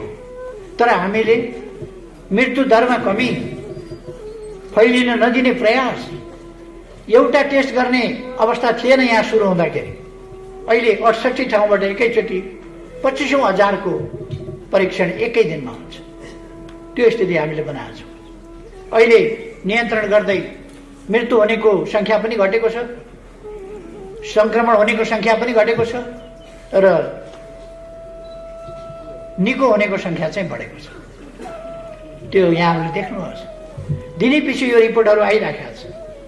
त्यसकारण म भ्रममा नपर्न साथीहरूलाई आग्रह गर्न चाहन्छु। हामी काम गर्नका लागि सरकार बनाउने हो, काम गर्नका लागि सरकारमा जाने हो र देश विकास गर्ने हो भने, काम गर्ने हो भने हाम्रो नेतृत्वको सरकार चाहिन्छ, हाम्रो पार्टीको सरकार चाहिन्छ। यो कुरा हामीले जनतालाई बुझाउनुपर्छ। हामीले भ्रम पाल्नु हुँदैन। रामले लङ्कामा एउटा परिस्थितिमा बानर जातका मानिसहरूलाई लिएर लडाइँ गरेका थिए भनेर बाँदरले नै के न गर्ने रहेछ भन्ने ठान्नु हुँदैन। बाँदरले कुनै घर बनाउँदैन, बनायो कि भत्काउँछ, बनायो कि भत्काउँछ। कतिवटा भत्काइयो अघि लेखराजजीले भनिसक्नु। बनाउने काम गर्दै गर्दैन, भत्काउने काम गर्छ। अब बाँदर लिएर बस्ती बसाउँछु भन्ने ठानेको कहाँबाट हो? बुरुको उठ्यो फेरि अर्का। तपाईँले रुखका हाँगामा बसेर बिचरा दुःख पाएछ भनेर घरमा ल्याउनु भने बस्छ, बोल्नुको निक्लिन्छ भागेर कोही रुखका हाँगा। त्यो मती हो। तपाईँ हामीले अब आन्दोलनलाई जोगाउनुपर्छ, आन्दोलन जोगाउन पार्टी जोगाउनुपर्छ, हाम्रा उद्देश्यहरू जोगाउन र सफल पार्नका लागि पार्टी जोगाउनुपर्छ, पार्टी विस्तार गर्नुपर्छ, पार्टी फैलाउनुपर्छ। म साथीहरूलाई त्यही आग्रह गर्न चाहन्छु। र यत्रो साथीहरू, यत्रो विघ्न नेताहरू अब आफ्नो ठाउँमा अगाडि बढ्दै हुनुहुन्छ, आफ्नो ठाउँमा फर्किँदै हुनुहुन्छ र एउटा अभियान सञ्चालन गर्दै हुनुहुन्छ। तपाईँहरू यी कहाँबाट, ककसका लागि, के का लागि कुदेका मान्छे हुन्, कुदाइएका मान्छे हुन्। ती मान्छेहरूको कुरा छोडिदिनुहोस्। आश मार्दिनुहोस्, तिनीहरूलाई बिर्सिदिनुहोस्, आफ्नो अभियान सम्झिनुहोस्, आफ्ना उद्देश्य सम्झिनुहोस्, अगाडि बढ्नुहोस्। केही साथीहरू शपथ ग्रहणलाई छुट्नुभएको छ। शपथ ग्रहणलाई छुटेका साथीहरू आज अहिले साँझ 8 बजे बालुवाटारमा नै शपथ ग्रहण गराउने त्यो कार्यक्रम राखिएको छ। केही साथीहरू लिस्टमा पनि छुट्नु भएको होला, त्यसको पनि ध्यान दिइनेछ। साथीहरूलाई यो असन्तुष्ट हुने बेला होइन, चित्त दुखाएर बस्ने बेला होइन। असल कार्यकर्ताहरूले चित्त नदुखाई, असन्तुष्ट नभइकन काममा होमिने हो। कामको मूल्याङ्कन हुन्छ, योगदानको मूल्याङ्कन हुन्छ, इतिहासको मूल्याङ्कन हुन्छ। यथोचित ढङ्गले फेरि जिम्मेवारी सबै साथीहरूलाई दिइनेछ। त्यसकारण म कुनै चिन्ता नगर्न म साथीहरूलाई आग्रह गर्न चाहन्छु र तपाईँहरू सफल हुनुहोस् आफ्ना आफ्ना ठाउँमा। सुदूरपश्चिम प्रदेश हाम्रो पार्टीको कब्जामा आउनुपर्दछ। अब हाम्रो पार्टीले एक छत्र सफलता हासिल गर्नुपर्दछ र सुदूरपश्चिमलाई अब सुन्दर सुदूरपश्चिम मात्रै होइन, विकसित एडभान्स आधुनिक सुदूरपश्चिमको त्यस्तो सुदूरपश्चिमको रूपमा विकास गर्न, अरू आएर विकास गरिदिने होइन, हामीले विकास गर्नुपर्छ। हाम्रो विकासमा अरूले पनि अलरेडी सहयोग गर्न सक्छ, हामी अरूको पनि सहयोग लिन सक्छौँ। त्यहाँ हामीले औद्योगिक क्षेत्रहरू खोल्दैछौँ, अरू कुराहरू गर्दैछौँ, कृषिको आधुनिकीकरण गर्दैछौँ। हाम्रो अभियान अगाडि बढेको छ। महिला दिदीबहिनीहरूको जागरणका लागि, उत्थानका लागि भ्रूण भएदेखि बच्चा पैदा गर्ने र जीवनभरिका लागि सुरक्षाका प्रबन्ध ती सरकारले गर्दै गएको छ। त्यसकारण तपाईँहरू ढुक्क हुनुहोस्। अहिलेको पार्टी नेतृत्वको आफ्नो निजी स्वार्थ केही पनि छैन, लिनु केही पनि छैन, देश बनाउने मात्रै उद्देश्य हो। यस उद्देश्यमा सबै एकजुट भएर अगाडि बढ्न आह्वान गर्छु। तपाईँहरूमा फेरि एकपल्ट सबैमा धेरै शुभकामना साथ आफ्नो भनाइ। तर कुरा के रहेछ कमरेडहरू र मित्रहरू भने, प्रतिक्रान्तिकारीहरू, प्रतिक्रियावादीहरू र गलत प्रवृत्तिका मान्छेहरू जाल, जेल, षड्यन्त्र, विधि पद्धति बाहिर अँध्यारा कुनामा राति चाहिँ के हुन् के बैठक भएको पनि सुनेको छु मैले। आज चाहिँ भन्दिनँ, अर्को दिन भनौँला तपाईँहरूलाई। कस्ता मान्छेका बैठक बसेर रहेछन् भन्ने कुरा पनि। उनीहरू त्यसो गर्दा रहेछन्। हामी दिउनको उज्यालोमा खुल्लम खुल्ला सिधा पारदर्शी तरिकाले जनतासँग वार्ता गर्छौँ हामी। यही हो फरक। केपी र हाम्रो फरक त्यहाँ छ। हामी सिधा भनिरहेका छौँ र पार्टीको वैधानिकताको कुरा र सूर्य चुनाव चिन्हको कुरा, यो त दिनको घाम जत्तिकै छर्लङ्ग छ। 70% भएको पार्टी नहुने, अनि 100 को वरिपरि बसेर 1200 बनायो भनेर नौटङ्की गर्ने, त्यो पनि कहीँ छलफल छैन। कहीँ छलफल छैन। एकजना व्यक्तिले 1200 भनेपछि 1200 हुने, यस्तो पनि हुन्छ दुनियाँमा कहीँ? कम्युनिस्ट सिद्धान्त, पद्धति, विधि, एकजनाको सनकमा संसद भङ्ग, सनकमा चाहिँ चुनावको घोषणा, सनकमा चाहिँ 1200 एकजनाले सिधै, त्यहाँ कहीँ छलफल छैन। त्यसकारण कमरेडहरू, यो ऐतिहासिक क्षण हो।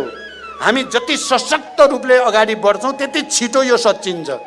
मैले बुझ्दा सडकले नै हो सच्याउने, जनताले नै हो सच्याउने। अरू कुरा पनि हामी गरौँला। अदालतसँग हामीले सम्मान गर्ने हो, अदालतलाई सम्मान बाहेक केही गर्न मिल्दैन। हामी गर्दैनौँ पनि। हामी आशा गर्छौँ अदालतले छिटोभन्दा छिटो यो असंवैधानिक र अलोकतान्त्रिक कदम सच्याउने छ भनेर भरोसा गर्छौँ हामी। तर हाम्रो सबभन्दा ठुलो भरोसा नेपाली जनतामाथि नै हो, अरूमाथि होइन। जनताले मात्रै यसलाई सच्याउन मद्दत गर्न सक्छन् भन्ने हाम्रो अन्तिम भरोसा जनतामाथि हो। त्यसकारण हामी आन्दोलनको यो अभियानमा छौँ। कमरेडहरू र मित्रहरू, के धेरै दिन लाग्दैन। अब कतिपय मानिसहरूलाई अहिले कम्युनिस्ट पार्टी विभाजित भएको मध्यावधि भइहालिदियो भने त हामीले चुनाव जितिहालिन्छ नि भनेर अलिअलि सपना देख्न खोजेको कुरा नि सुनिन्छ। म ती साथीहरूलाई त्यस्तो सपना नदेख्नु, त्यो दुस्वप्न हो भन्न ठान्छु। म चाहिँ यो हुनेवाला चुनावको घोषणा भएकै होइन। यति तथ्यहरू भन्दै पनि भ्रममा परियो भने हामी बर्बाद हुन्छौँ, नेपाल बर्बाद हुन्छ। यो चुनाव गर्नलाई घोषणा भएकै होइन। स्वयं केपी ओलीलाई भरोसा छैन। अस्ति भएका कुरा मैले थाहा पाइसकेका छु। चुनाव त हुँदैन त्यति बेला, जबरजस्ती लाने हो भन्ने छ उहाँहरूको योजना। म साथीहरू जसलाई लोभ लागेको छ नि हामी जित्छौँ कि भन्ने भ्रममा नपर्न अपिल गर्दछु। हुनेवाला चुनावको घोषणा गरेको होइन। हुनेवाला हो भने त अर्को अध्यक्षले 5 मिनट 15 मिनट कुरा गरेर पार्टी एकता नि बचाउँ, संसद नि बचाउँ भन्दाखेरि हुँदा खाँदाको बहुमत छोडेर यस्तो दुर्घटना गर्नेले चुनाव गराउँछन्। केपी ओलीलाई यदि कसैले गोटी बनाएको छ भने मलाई लाग्छ त्यस्तै हो। उनी गोटी भएको, उनी फेरि वैशाख उता उनी प्रधानमन्त्री पनि रहँदैन। नेपालको राजनीतिक इतिहासबाट तिनको पत्ता साफ हुनेवाला छ। हुनेवाला त्यही छ, हुनेवाला त्यही छ, हेर्नु होला। अनि उनीले नै चाहिँ श्री 3 महाराज धिराज हुन्छु भन्ने सपना देखेर हुनेवाला हो यो नेपाल। आजको नेपालमा, आजको विश्वमा हुनेवाला त्यो ठाउँ चुनावको चाहिँ त्यस खालको सपना। मैले फेरि त्यस्ता साथीहरूलाई भन्ने गरेको छु, हाम्रो पार्टी त विभाजन भइ नै हाल्यो। अब संसद पुनर्स्थापना भएर चुनाव गरे पनि ती साथीहरूले कम्युनिस्ट पार्टी फुटेको बेला हामीले चुनाव जित्छौँ भने त फुटि नै हाल्यो। अब तपाईँ जित्नु होला नि त चुनाव। संसद पुनर्स्थापना भने 2 वर्षपछि त चुनाव हुनु नै छ। 1 वर्षपछि त स्थानीय चुनाव सुरु हुने नै वाला छ। कम्युनिस्ट पार्टी त फुटि नै हाल्यो। त्यसपछि तपाईँ त ढुक्क बसे भयो नि त। अनि यो लोकतन्त्रमाथि भएको यत्रो घात, संविधानमाथि भएको, तपाईँ हामी मिलेर बनाएको होइन यो संविधान। प्रधानमन्त्रीलाई अधिकार विशेषाधिकार दिनुहुन्न भनेर सहमति गरेर लेख्या होइन संविधानमा। त्यहाँदेखि संविधान बचाइयो भने पो चुनाव पनि जितिएला, जित्नु होला। किन आत्तिनुहुन्छ? यदि त्यसो गरिएन भने पहिला त चुनाव त हुँदैन नै र यो सङ्घीय लोकतान्त्रिक गणतन्त्र धरापमा जान्छ, संविधान धरापमा जान्छ, शान्ति धरापमा जान्छ, देशै धरापमा जान्छ। यति कुरा त बुझ्न धेरै ठुलो ज्ञान चाहिने जस्तो पनि मलाई त लाग्दैन। यो त सजिलै बुझिन्छ, सबैले त भनिरहेका छन्। ल मानिलिनुहोस् एकछिनलाई, कल्पना गरौँ। ल वैशाखमा त हुँदैन, मङ्सिरमा भयो अरे, अर्को वैशाखमा भयो अरे, चुनाव भएर के हुन्छ? अर्को प्रधानमन्त्रीले पनि भङ्ग गरिदिन्छ। त्यसपछि के हुन्छ? कि नजिर त बस्ने भने एउटा ऐतिहासिक नजिर, प्रधानमन्त्रीले चाह्यो भने जे पनि गर्न पाउने। त्यो नजिरमा टेकेर त भोलि हुने प्रधानमन्त्रीले नै फेरि विघटन गरिदिन्छ। अनि नेपाल के हुन्छ? नेपाली जनताको भाग्य भविष्य के हुन्छ? यो कुरा ख्याल गर्न म साथीहरूलाई अनुरोध गर्न चाहन्छु। सबै राजनीतिक दलहरूको यति बेलाको जिम्मेवारी एक ढिक्का भएर यो असंवैधानिक, अलोकतान्त्रिक, निरङ्कुश र प्रतिगमनकारी कदम सच्याउने नै हामी सबैको र आम राष्ट्र, नेपाल राष्ट्र र नेपाली जनताको भाग्य भविष्य सुनिश्चितताको आधार हो।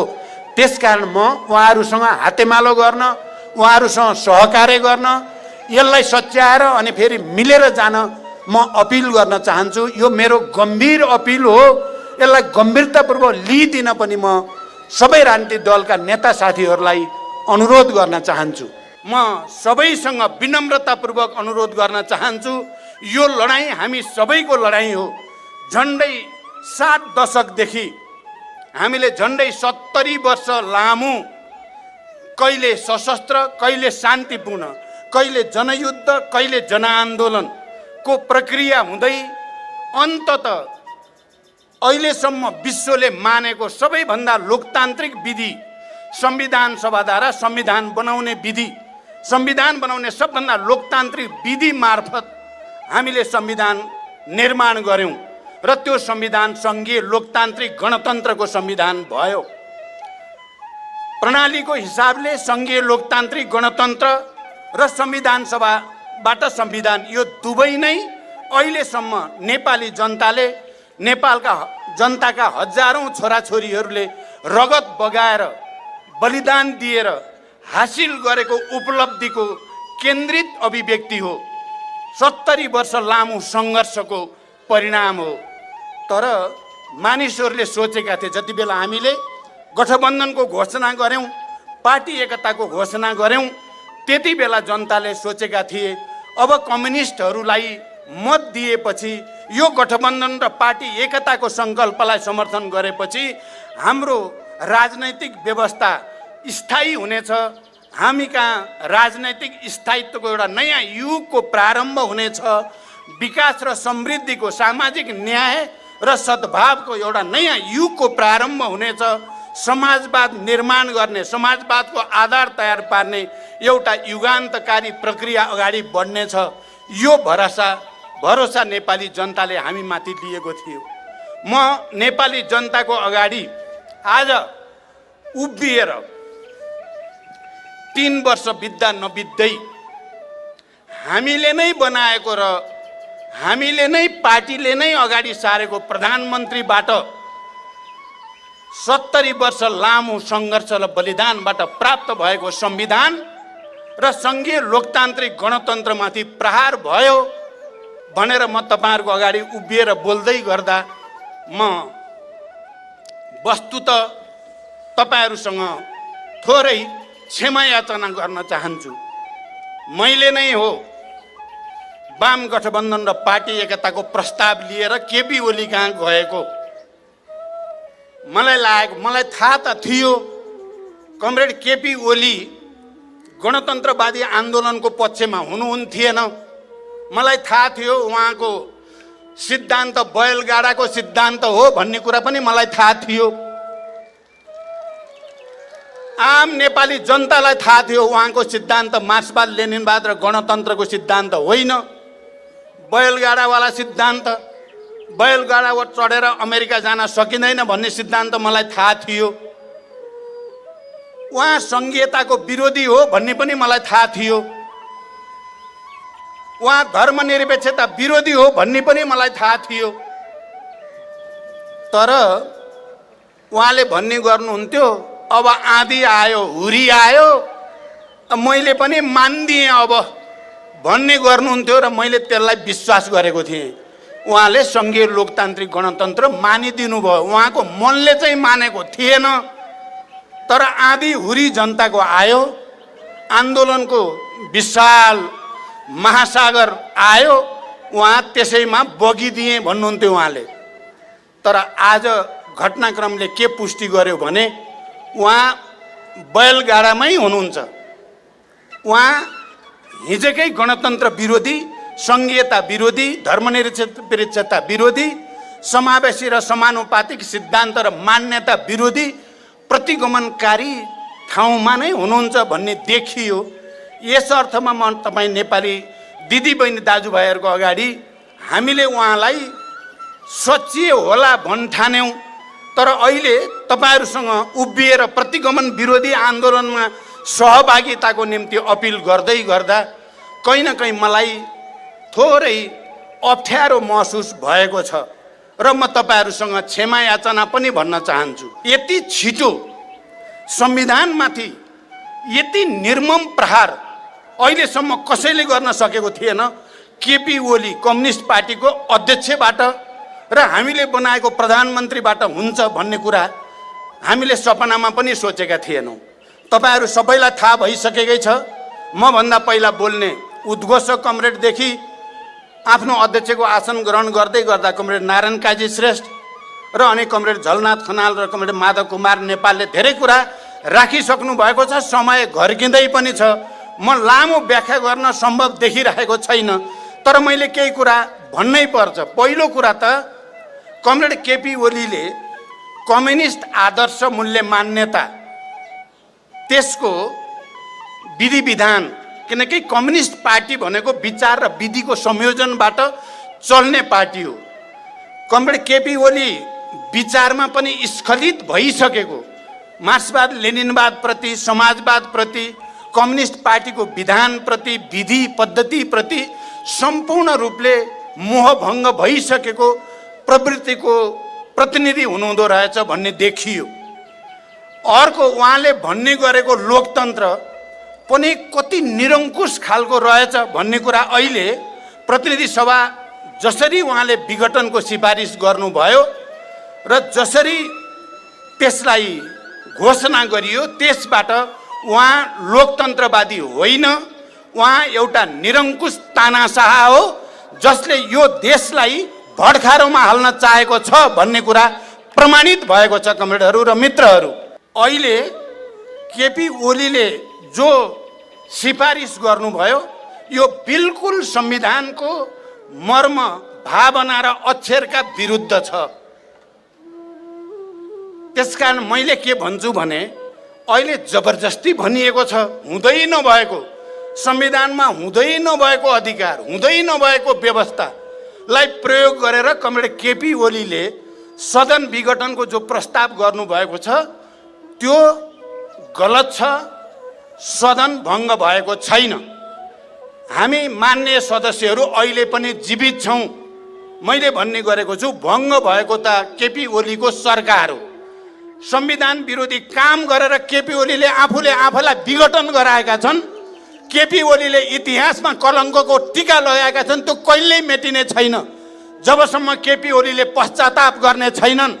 लोकतन्त्रमाथि मैले घात गरेँ, आफैले बनाएको संविधानको बलात्कार गरेँ, मैले म अपराधी हुँ भन्ने छैनन् तबसम्म इतिहासले उनलाई माफी दिने छैनन्, नेपाली जनताले उनलाई क्षमा दिने छैनन्।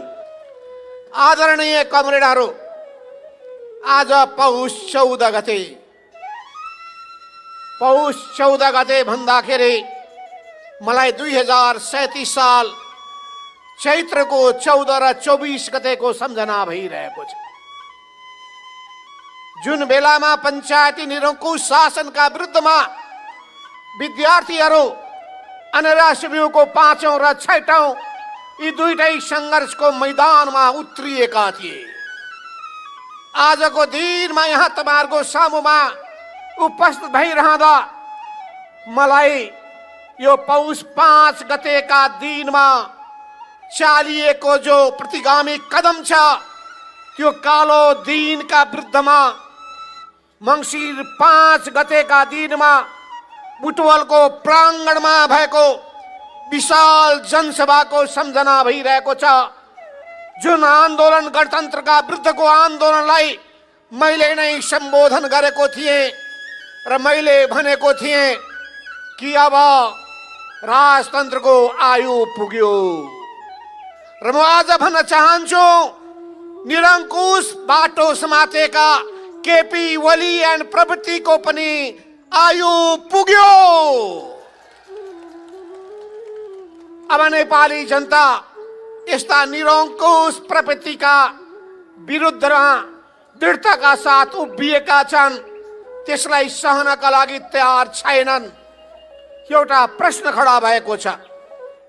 पौष 5 गतेका दिनमा वामपन्थी कम्युनिस्ट पार्टीका एउटा नेताले जनताले बनाएको संविधानका प्रावधानलाई खुट्टाले कुल्चेर संविधानको मर्म र भावनालाई कुठाराघात गरेर जुन हिसाबले प्रतिनिधि सभाको विघटन गरे, के त्यो कुनै पनि हिसाबले उचित रहेको छ? के त्यो राजनीतिक हिसाबले उचित छ? के त्यो संवैधानिक हिसाबले उचित छ? के त्यो जनभावनाको हिसाबले उचित छ? के त्यो राजनीतिक पार्टीहरूको चाहना र भावना अनुकूल छ? कि हाम्रो आन्दोलनको, हाम्रो क्रान्तिको चाहना अनुरूप छ? के त्यो परिवर्तनको जन आकांक्षा अनुरूप छ? के त्यो नेपाल कम्युनिस्ट पार्टी नेकपाको निर्णय अनुरूप छ? जुनसुकै कोणबाट हेर्दाखेरि पनि त्यो निर्णय अनुपयुक्त छ, त्यो कदम अनुपयुक्त छ, त्यो कदम हामीलाई स्वीकार्य छैन, नेपाली जनतालाई स्वीकार्य छैन, यो संविधानलाई स्वीकार्य छैन। त्यो असंवैधानिक कदमलाई हामी अस्वीकार गर्दछौं र हामीले यसैका विरुद्धमा आन्दोलनको उद्घोष गरेका छौं। कसरी कमरेड केपी शर्मा ओलीले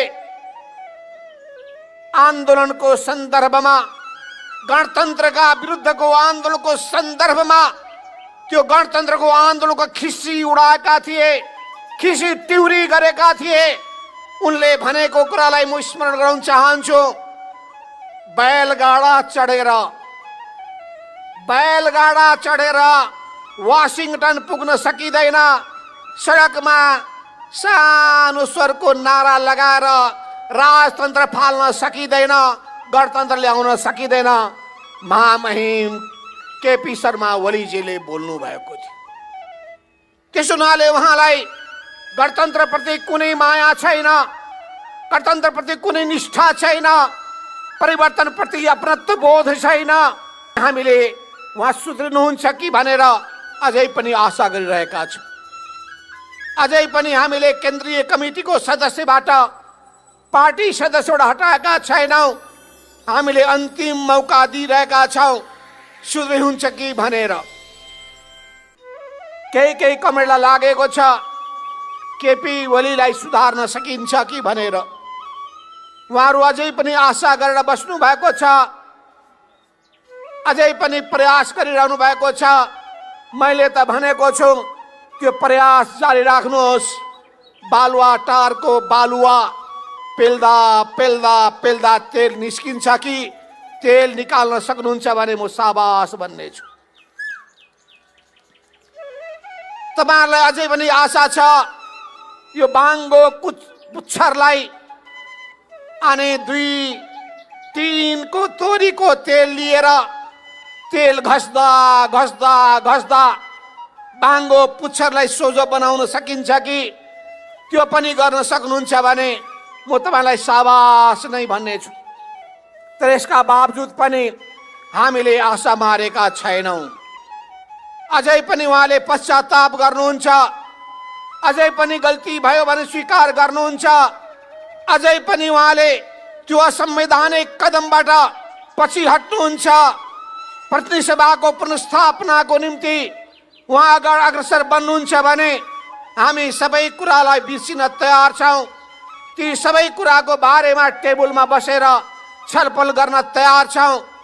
तर यदि उहाँले त्यही बाटो अवलम्बन गर्नुहुन्छ भने भिरबाट लड्ने गोरुलाई राम राम भन्न सकिन्छ, कहाँ थाप्न सकिँदैन।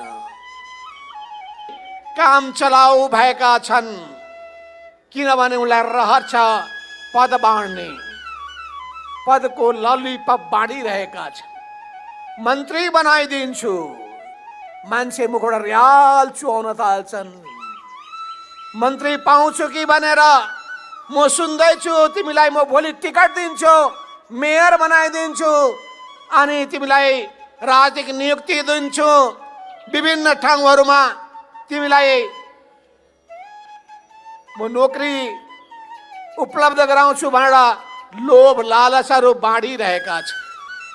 तर धेरै योद्धाहरू हुन्छ जसले भन्नुभएको छ तिम्रो यो लालुई पप हामीलाई चाहिएको छैन, तिम्रो त्यो मन्त्री पद चाहिएको छैन, तिम्रो केन्द्रीय कमिटी कथित गुटको सदस्य बन्नु छैन।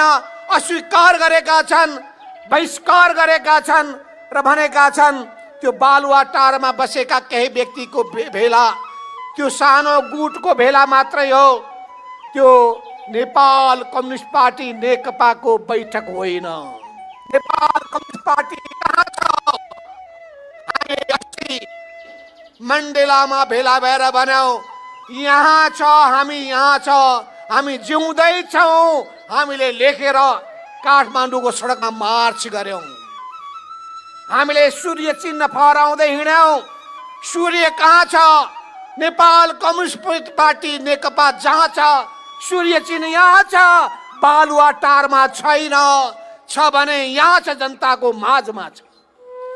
त्यसो हुनाले कसैले भ्रममा पर्नु पर्ने छैन। हामी पार्टीका अध्यक्ष, वरिष्ठ नेता, केन्द्रीय प्रवक्ता लगायत स्थायी कमिटी, केन्द्रीय कमिटीका सदस्यहरू 200 95 जनाको हस्ताक्षर लिएर हामी त्यतिखेर गएका थियौँ निर्वाचन आयोगमा। निर्वाचन आयोगमाथि सबै पत्रहरू बुझायौँ र हामीले भन्यौँ, हामीले के भन्यौँ भने हामी जिउँदैछौँ। अहिले मुखमा मास्क लगाएका छौँ, मास्क बरु हटाइदिन्छौँ। मुखुन्डो छैन, यो सक्कली अनुहार हो। यो अनुहार सक्कली हो कि नक्कली हो भन्ने कुरामा भ्रम छ भने हाम्रो रगतको जाँच गर्नुहोस्, DNA टेस्टको जाँच गर्नुहोस्। हामी जिउँदैछौँ। देशव्यापी रूपमा सन्देश जाओस्, प्रतिसभाको पुनर्स्थापना भइछाड्छ, हुन्छ हुन्छ हुन्छ। त्यसो हुनाले कमरेडहरू, आदरणीय जनसमुदायहरू, हामीले यस्तो बेलामा विचलित हुनुपर्ने आवश्यकता छैन। यस्तो बेलामा चिन्तित भएर बस्नुपर्ने पनि आवश्यकता छैन। यतिखेर हामीले टाउको समाएर बस्नुपर्ने पनि होइन। यो आन्दोलनमा उत्रिनु पर्ने समय हो। यो सडक तताउनु पर्ने समय हो। यो प्रतिगामी कदमलाई चुनौती दिनुपर्ने समय हो। यो बताउनु पर्ने समय हो कि नेपाली जनता दास बन्न तयार छैनन्। नेपाली जनता प्रतिगमनको कदमको पक्षमा उभिन तयार छैनन्। उनीहरू अब यो देशलाई सही लिकमा लिएर जानका लागि यस्ता गलत कदमलाई उचित जवाब दिन तयार छन्। कमरेड केपी शर्मा ओलीजी, तपाईले प्रधानमन्त्री भइसकेपछि जनतालाई सुख कम दुःख ज्यादा दिनुभएको छ। तपाईले मान कम अपमान सबैलाई दिनुभएको छ। तपाईलाई मान सम्मान अरूलाई दिने तपाईको बानी रहेनछ। अरू सबैको खिसी टिहुरे गर्ने मात्रै तपाईमा गलत प्रवृत्ति रहेछ। तपाईमा लोकतान्त्रिक आचरण रहेनछ, कम्युनिस्ट आचरण रहेनछ। न लोकतान्त्रिक आचरण छ तपाईमा, न कम्युनिस्ट संस्कार छ तपाईमा, न लोकतान्त्रिक चरित्र छ तपाईमा। तपाईमा सल्लाह गर्ने, सहमतिमा चल्ने, सामूहिकतामा विश्वास गर्ने प्रवृत्ति छैन। त्यसो हुनाले पार्टीभित्र हामीले भन्यौं केपी शर्मा ओलीमा व्यक्तिवाद छ, केपी शर्मा ओलीमा गुटवादी प्रवृत्ति छ, केपी शर्मा ओलीमा निरङ्कुश चरित्र छ र उहाँमा बदलाको भावना छ। उहाँको हृदय विशाल छैन।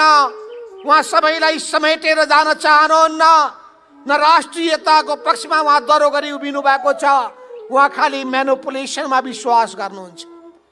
ललिपप देखाउँदै एकै दिनमा विभिन्न खेल खेल्नुहुन्छ। एउटा युद्ध, कृषि गर्नुहोस् ठिक छ, आन्दोलनै छोडेर कृषि गर्नुपर्ने थिएन। तर त्यो योद्धाको मनै उहाँले भाँची दिनुभएको छ। त्यसकारण कहिले कालो धान उमार्न जानुहुन्छ, कहिले ड्रागन फ्रुट उमार्न जानुहुन्छ। हिजो उहाँलाई कालीबहादुर खामहरू चाहिन्थ्यो, आज खोइ कालीबहादुर खाम कहाँ छन्? किन चाहिँदैन उहाँलाई कालीबहादुर खाम? हिजो उहाँलाई बचाउन, उहाँलाई जिताउन ज्यान दिने हजारौंका परिवारको के अवस्था छ? ती बेसहारा भएका बा आमाहरूको अवस्था के छ? उहाँलाई चिन्ता छ? टुराटुरी भएका केटाकेटीहरूको उहाँलाई चिन्ता छ? उहाँका परिवारका नाता गोता म धेरै केही भन्न चाहन्छु। तपाईहरु आफैले देख्नु भएको छ, भोग्नु भएको छ, म धेरै केही भन्नु छ। माधव नेपालजीको सम्बन्धमा त मलाई खास टिप्पणी नै गर्नु पर्ने छैन, किनभने उहाँ प्रचण्डको एउटा मामुली कार्यकर्ता। उहाँ कार्यकर्ता हुन जानुभएको छ। मलाई पदको लोभ छैन, अरू जस्तो पदको लोभ होइन, तर मलाई उधार हुँदैन, नगदा उधारमा पत्याउँदिन, हाताहाती चाहिन्छ। नगद के रहेछ भने त द्वितीय अध्यक्ष, द्वितीय। एउटा खास परिस्थितिमा हामीले दुईटा अध्यक्ष बनाएका थियौँ। एमालेको अध्यक्ष, माओवादीको अध्यक्ष, दुईटा मिलाएर अध्यक्ष बनाएका थियौँ। दुईटा अध्यक्ष। त्यसरी हामीले आन्दोलनलाई एकीकृत गर्नका लागि आन्दोलन फुटाउन पनि 2-3 अध्यक्ष चाहिन्छ। जुटाउन पो हामीले बनाएको थियौँ त, फुटाउन पनि 2-3 अध्यक्ष किन चाहियो? तर मन भनेको अचम्मकै हुँदो रहेछ। न सभापति हुन पाउने, सभापति पनि प्रचण्डले चलाउने हो। छेउमा बस्न पाएकै थियो, फेरि सभापति अध्यक्ष नै नहुने किन हो त्यो चाहिँ मैले बुझाएको छु। उहाँको बारेमा म कुनै कमेन्ट गर्दिनँ, बिचरा दुखी मनमा हुनुहुन्छ।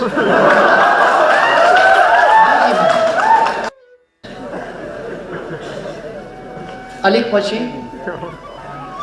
पछि समय कति लाग्छ म भन्न सक्दिनँ। उहाँहरू हुन त उहाँहरूले वैशाखबाट होली सिद्धियो भन्नुहुन्छ। उहाँहरूको भविष्यवाणी कस्तो नमिल्ने खालको गर्नुहुन्छ भने कोरमा बिमारी परे अब मरिहाल्छ भन्नु, त्यो पनि मिलेन।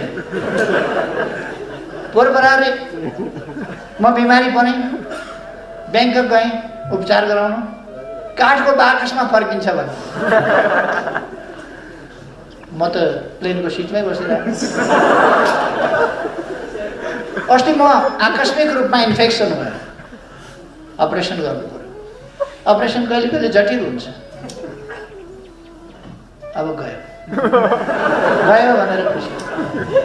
उहाँहरूको भविष्यवाणी हुने खालको गर्दै गर्नुहुन्न। म मर्न त मर्छु, एक दिन मरिहाल्छु। उहाँहरूको आकाङ्क्षा पुरा हुन्छ, अगाडि पछाडि कसको कहिले के अब यो टुङ्गो हुँदैन प्रकृतिको, तर म चाहिँ एक दिन मर्छु। तपाईँहरूलाई सुन्न राम्रो लाग्दैन म मर्छु भन्ने कुरा, तर मर्छु, सत्य हो। मान्छे मरोस् भन्ने कल्पना विरोधीलाई शत्रुलाई पनि गर्नु सभ्यता होइन। विरोधीको पनि स्वास्थ्य लाभको कामना गरिन्छ। मैले लड्नु छ भने एउटा अशक्त कमजोर रोगीसँग लड्न चाहन्न, अलिक मजबुत पाखुरा भएको बलियो राम्रै मसलदार खेल्न जानेकैसँग खेल्न मजा आउँछ। त्यसकारण सुस्वास्थ्यको कामना गरिन्छ। उहाँहरू भन्नुहुन्छ चुनाव हुँदैन भनेर, चुनाव हुँदैन भनेर। वैशाखको चुनावमा केपी ओली पत्तासा भन्नुभयो, फेरि चुनाव हुँदैन भने भन्नुहुन्छ वैशाखको चुनावमा केपी ओलीको पत्तासा। म उहाँहरूलाई भन्न चाहन्छु तपाईहरूले पनि केही सिट चाहिँ ल्याउनुहोस् भन्ने मेरो शुभकामना छ। केही सिट ल्याउनुहोस्, तर त्यसका लागि अहिलेदेखि तयारी गर्नुहोस्। यो सडकमा गएर बेकार अलकत्रामा बसेर कपडा बिगारेर ल्याउँछ, घाम लागेको बेला अलकत्रामा बस्नुपर्छ कपडा बिगार्न। अचम्म के भने लोकतन्त्र आइसक्यो। उहाँहरूले भने होइन अस्ति नै, अब सडकमा गइरहनु पर्दैन, अब लोकतन्त्र आइसक्यो, सदनबाटै सबै काम गर्न सकिन्छ। लोकतन्त्रको एउटा राम्रो सबभन्दा आधारभूत कुरो के हो? लोकतन्त्र समय समयमा आवधिक निर्वाचन, समय समयमा जनताका बिचमा जाने, जनताबाट ताजा जनादेश दिने, जनताबाट अनुमोदित हुने, त्यो लोकतन्त्र। उहाँहरू पर भित्तो हान्नुहुन्छ सिंगौरी खेलेर, उहीँ खोसरी हुन्छ, नजिकै आएर भिड्न डराउनुहुन्छ। पर सिंगौरी खेल्न सजिलो छ, उहाँहरू सिंगौरी खेलेर हिँड्नुहुन्छ। कहिले माइती घर मण्डला, कहिले प्रदर्शनी मार्ग, सिंगौरी खेलेर हिँड्नुहुन्छ। एक्लै सिंगौरी खेल्दाखेरि कुनै खतरा हुँदैन, राम्रो छ। चुनावमा भिडेका बेला उहाँहरूलाई थाहा हुनेछ, जनताले मतदान गरेका बेला थाहा हुनेछ। मेरो सुझाव छ केही सिट तपाईँहरू पनि जित्नु छ भने अहिलेदेखि चुनावको तयारीमा लाग्नुहोस्। उहाँहरू हल्ला गरिरहनु भएको छ कराएर संसद पुनर्स्थापना हुन्छ। संसद पुनर्स्थापना संविधानले मिल्दैन। संविधानले मिल्ने भए पुनर्स्थापना हुन्थ्यो। संविधानले मिल्दैन। 64% बहुमत भएको सर्वसम्मत सम्मत बहुमतको नेताले अहिले संसद विघटन भएपछि को कता छ के छ त्यो बेग्लै कुरा होला। जति बेला मैले विघटनको सिफारिस गरेँ त्यति बेला संसदको 64% बहुमतको सर्वसम्मत नेता हुँ म। त्यस हैसियतले मैले सिफारिस गरेको छु विघटन। हामीले विगतको चुनावमा हामीले जुन 2/3 बहुमत ल्याएका छौं, यो 2/3 बहुमत ल्याउने पार्टी पनि यही पार्टी हो। कमरेडहरू, त्यो बालुवाटारमा बस्ने गुट एउटा तानाशाही गुट मात्रै हो, पार्टी विरोधी गुट मात्रै हो, जनविरोधी गुट मात्रै हो। त्यसले आज जनताले दिएको जनादेशमाथि घात गरेको छ। विगत 3 वर्ष अगाडिको निर्वाचनमा हामीले जुन प्रकारको विजय प्राप्त गरेका थियौं, त्यो विजय नेकपाको विजय हो, त्यो केपी ओलीको विजय थिएन। त्यो भोट तपाईहरूले केपी ओलीलाई दिएको होइन, हाम्रो गौरवमय पार्टीले अगाडि सारेका नीतिहरूलाई दिएको भोट हो, कार्यक्रमहरूलाई दिएको भोट हो, त्याग र तपस्यालाई दिएको भोट हो, हाम्रा उद्देश्यहरूलाई दिएको भोट हो। हामी समाजवादको दिशातर्फ अगाडि बढ्छौँ भन्ने हाम्रो जुन प्रतिबद्धता थियो, त्यो प्रतिबद्धतालाई दिएको भोट हो। तर त्यसको दुरुपयोग गरेर जुन प्रकारले संविधानमाथि लोकतन्त्रमाथि हमला गरेको छ, अब नेपाली जनताले यो कुरालाई सहन गर्न सक्दैनन्। आजबाट संघर्षको दुन्दुभी बजेको छ। अब उपत्यकाको आकाश आज थर्कमान भएको छ। गगनभेदी नाराहरूले फेरि एकपटक उपत्यका गर्जमान भएको छ। सिङ्गो देशमा नयाँ नाराहरू सुरुवात भएका छन्, प्रतिगमनका विरुद्ध नाराहरू सुरु भएका छन्। कमेडरहरू, आदरणीय दाजुभाइ दिदीबहिनीहरू, अहिले प्रश्न उठेको छ आधिकारिक पार्टी कुन हो भनेर। आदरणीय दाजुभाइ दिदीबहिनीहरू, यो विराट सभामा उपस्थित आम जनताको प्रतिनिधि, आम जनताको अग्रदूत नेपाल कम्युनिस्ट पार्टी नेकपा नै यो देशको आधिकारिक पार्टी हो र यो पार्टीले नै हाम्रो पार्टीको नाम मात्र होइन, हामीले जुन सूर्य चिन्हलाई अगाडि लिएर आएका छौं, यही पार्टीको चिन्ह सूर्य चिन्ह हो। र यो पार्टी अब देशव्यापी रूपमा नयाँ ढङ्गले लोकतन्त्रलाई पुनर्स्थापना गर्नुको लागि, संसदलाई पुनर्स्थापना गर्नुको लागि अगाडि बढ्छ। कमरेडहरू, साँच्चै नै अब उहाँले यो पार्टीका कार्यदिशा अनुरूप, नीति अनुरूप, कार्यक्रम अनुरूप मुलुकलाई समाजवादको उचाइतर्फ अगाडि बढाउने कुराहरूमा पार्टीका नीति र निर्णयहरू मानेर चल्नु होला, हामीले अपेक्षा गरेका थियौं। तर बालुवाटारमा पुगेको दिनदेखि उहाँले पार्टीलाई बिर्सनु भयो। कमरेडहरू, यो पार्टीलाई त भर्याङ मात्रै बनाइदिनु भयो उहाँले, पार्टीलाई भर्याङ। त्यो भर्याङबाट चढेर उहाँ जुन पोजिसनमा पुग्नुभयो, त्यस पछाडि पार्टी बिर्सनु भयो, पार्टीका नीति बिर्सनु भयो, सारा कुराहरू बिर्सनु भयो। उहाँले गफै गफ हाँकेर 3 वर्ष बिताउनु भयो। कहिले पानी जहाजका कुरा गर्नुभयो, कहिले घर घरमा चुलो ल्याउने कुरा गर्नुभयो। खै घर घरमा चुलो केपी ओलीले कहाँ ल्याए? उनको आफ्नै घरमा लगे होलान्। तर नेपाली जनताको घर घरमा चुलो आइपुगेन। कमेडहरू, गफबाट देश चल्दैन, उखान र तुक्का हालेर देश चल्दैन। देशको लागि भिजन चाहिन्छ कमेडहरू, सही नीति चाहिन्छ, सही योजना चाहिन्छ। त्यसरी मात्रै देशलाई ठीक दिशामा अगाडि बढाउन सकिन्छ। यो 3 वर्ष खेर गयो। 3 वर्षमा मरिचमानले गरे जति पनि केपी ओलीले काम गर्न सकेनन्, नगेन्द्र प्रसाद रिजालले गरे जति पनि काम गर्न सकेनन्। अझ अन्तिमतिर त उहाँले भन्न थाल्नुभयो मैले रानी पोखरी बनाएँ। के केपी ओलीले रानी पोखरी बनाएको हो? त्यो त कालीगढहरूले बनाए नि। धरहरा केपी ओलीले बनाएको हो? केपी ओलीको पालामा बन्यो होला, तर त्यो त सिकर्मीहरूले बनाए, कालीगढहरूले बनाए, इन्जिनियरहरूले बनाए। उहाँहरूलाई हामीले धन्यवाद दिनुपर्छ, निकै चाँडै बनाए उनीहरूले। त्यसो हुनाले हामीले त अब देशमा समाजवादको बनाउनु पर्यो त।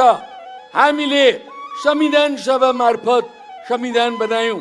यो संविधान बनाउँदा कुनै पनि प्रधानमन्त्रीले सनदको आधारमा संसद विघटन गर्न नपाउन् भनेर हामीले संसद विघटन गर्न पाउने प्रधानमन्त्रीका कतिपय विशेषाधिकारहरू विभिन्न देशहरूमा छन्, तर हामीले त्यो विशेषाधिकार राख्नु हुँदैन। हाम्रो संविधानमा त्यस्तो कुरा हुनु हुँदैन भनेर हामीले राखेनौँ। 2-3 घण्टा बहस गरेको म सम्झन्छु। कमरेडहरू संविधान बनाउँदाखेरि त्यति बेला ती केपी ओली पनि त्यही थिए, उनले पनि त्यो बहसमा भाग लिएका थिए। तर आज आफैले बनाएको संविधानमाथि विश्वासघात गर्न पुगेका छन्, घात गर्न पुगेका छन् र संविधानमाथि जबरजस्त बलात्कार गरेर संविधानमा पहल पार्ने काम गरेका छन्। अब केपी ओलीले पहल पारेको ठाउँलाई त्यही कुरालाई स्वीकार गरेर जाने हो भने हाम्रो देशमा अस्थिरताको अर्को श्रृङ्खला सिर्जना हुनेछ, देश अस्थिरतातर्फ जानेछ। त्यसो हुनाले ती अस्थिरताका पहलहरूलाई हामीले टाल्नुपर्ने आवश्यकता छ, बन्द गर्नुपर्ने आवश्यकता छ। त्यसको लागि हामीले संसदको पुनर्स्थापना अनिवार्य शर्त बनेको छ। जबसम्म हाम्रो संविधान ठिक ठाउँमा आउँदैन त्यस बेलासम्म अब नेपाली जनता अगाडि बढे, नेपाली जनता उठे। अब राष्ट्रव्यापी रूपमा हामीले चाहिँ आन्दोलनको आँधी बेरी उठाएर अगाडि बढ्नुपर्ने ठाउँमा हामी आइपुगेका छौँ। यही बेलामा अन्य पार्टीहरू, प्रमुख प्रतिपक्षमा रहेको नेपाली कांग्रेस र जनता समाजवादी पार्टी र अरू कतिपय पार्टीहरू पनि जसरी लोकतन्त्रका निम्ति, संविधानको रक्षाका निम्ति सङ्घर्षमा उत्रनु भएको छ, हाम्रो पार्टी उहाँहरू सबैको सङ्घर्षलाई पनि ऐक्यबद्धता प्रकट गर्न चाहन्छ। हामी एक छौँ, हामीले यो संविधान बनाएको हो। संविधान पक्षधर शक्तिहरू एक हुनुपर्छ, लोकतान्त्रिक शक्तिहरू एक हुनुपर्छ, सिङ्गो राष्ट्र एक हुनुपर्छ। यो आन्दोलन केपी ओलीको तानाशाही विरुद्ध केन्द्रित छ। यो साँच्ची नै त्यही अर्जुन दृष्टि बनाएर हामी आन्दोलनमा उत्रेका छौँ। यो आन्दोलनलाई सफल नहुन्जेलसम्म सङ्कल्प गरौँ।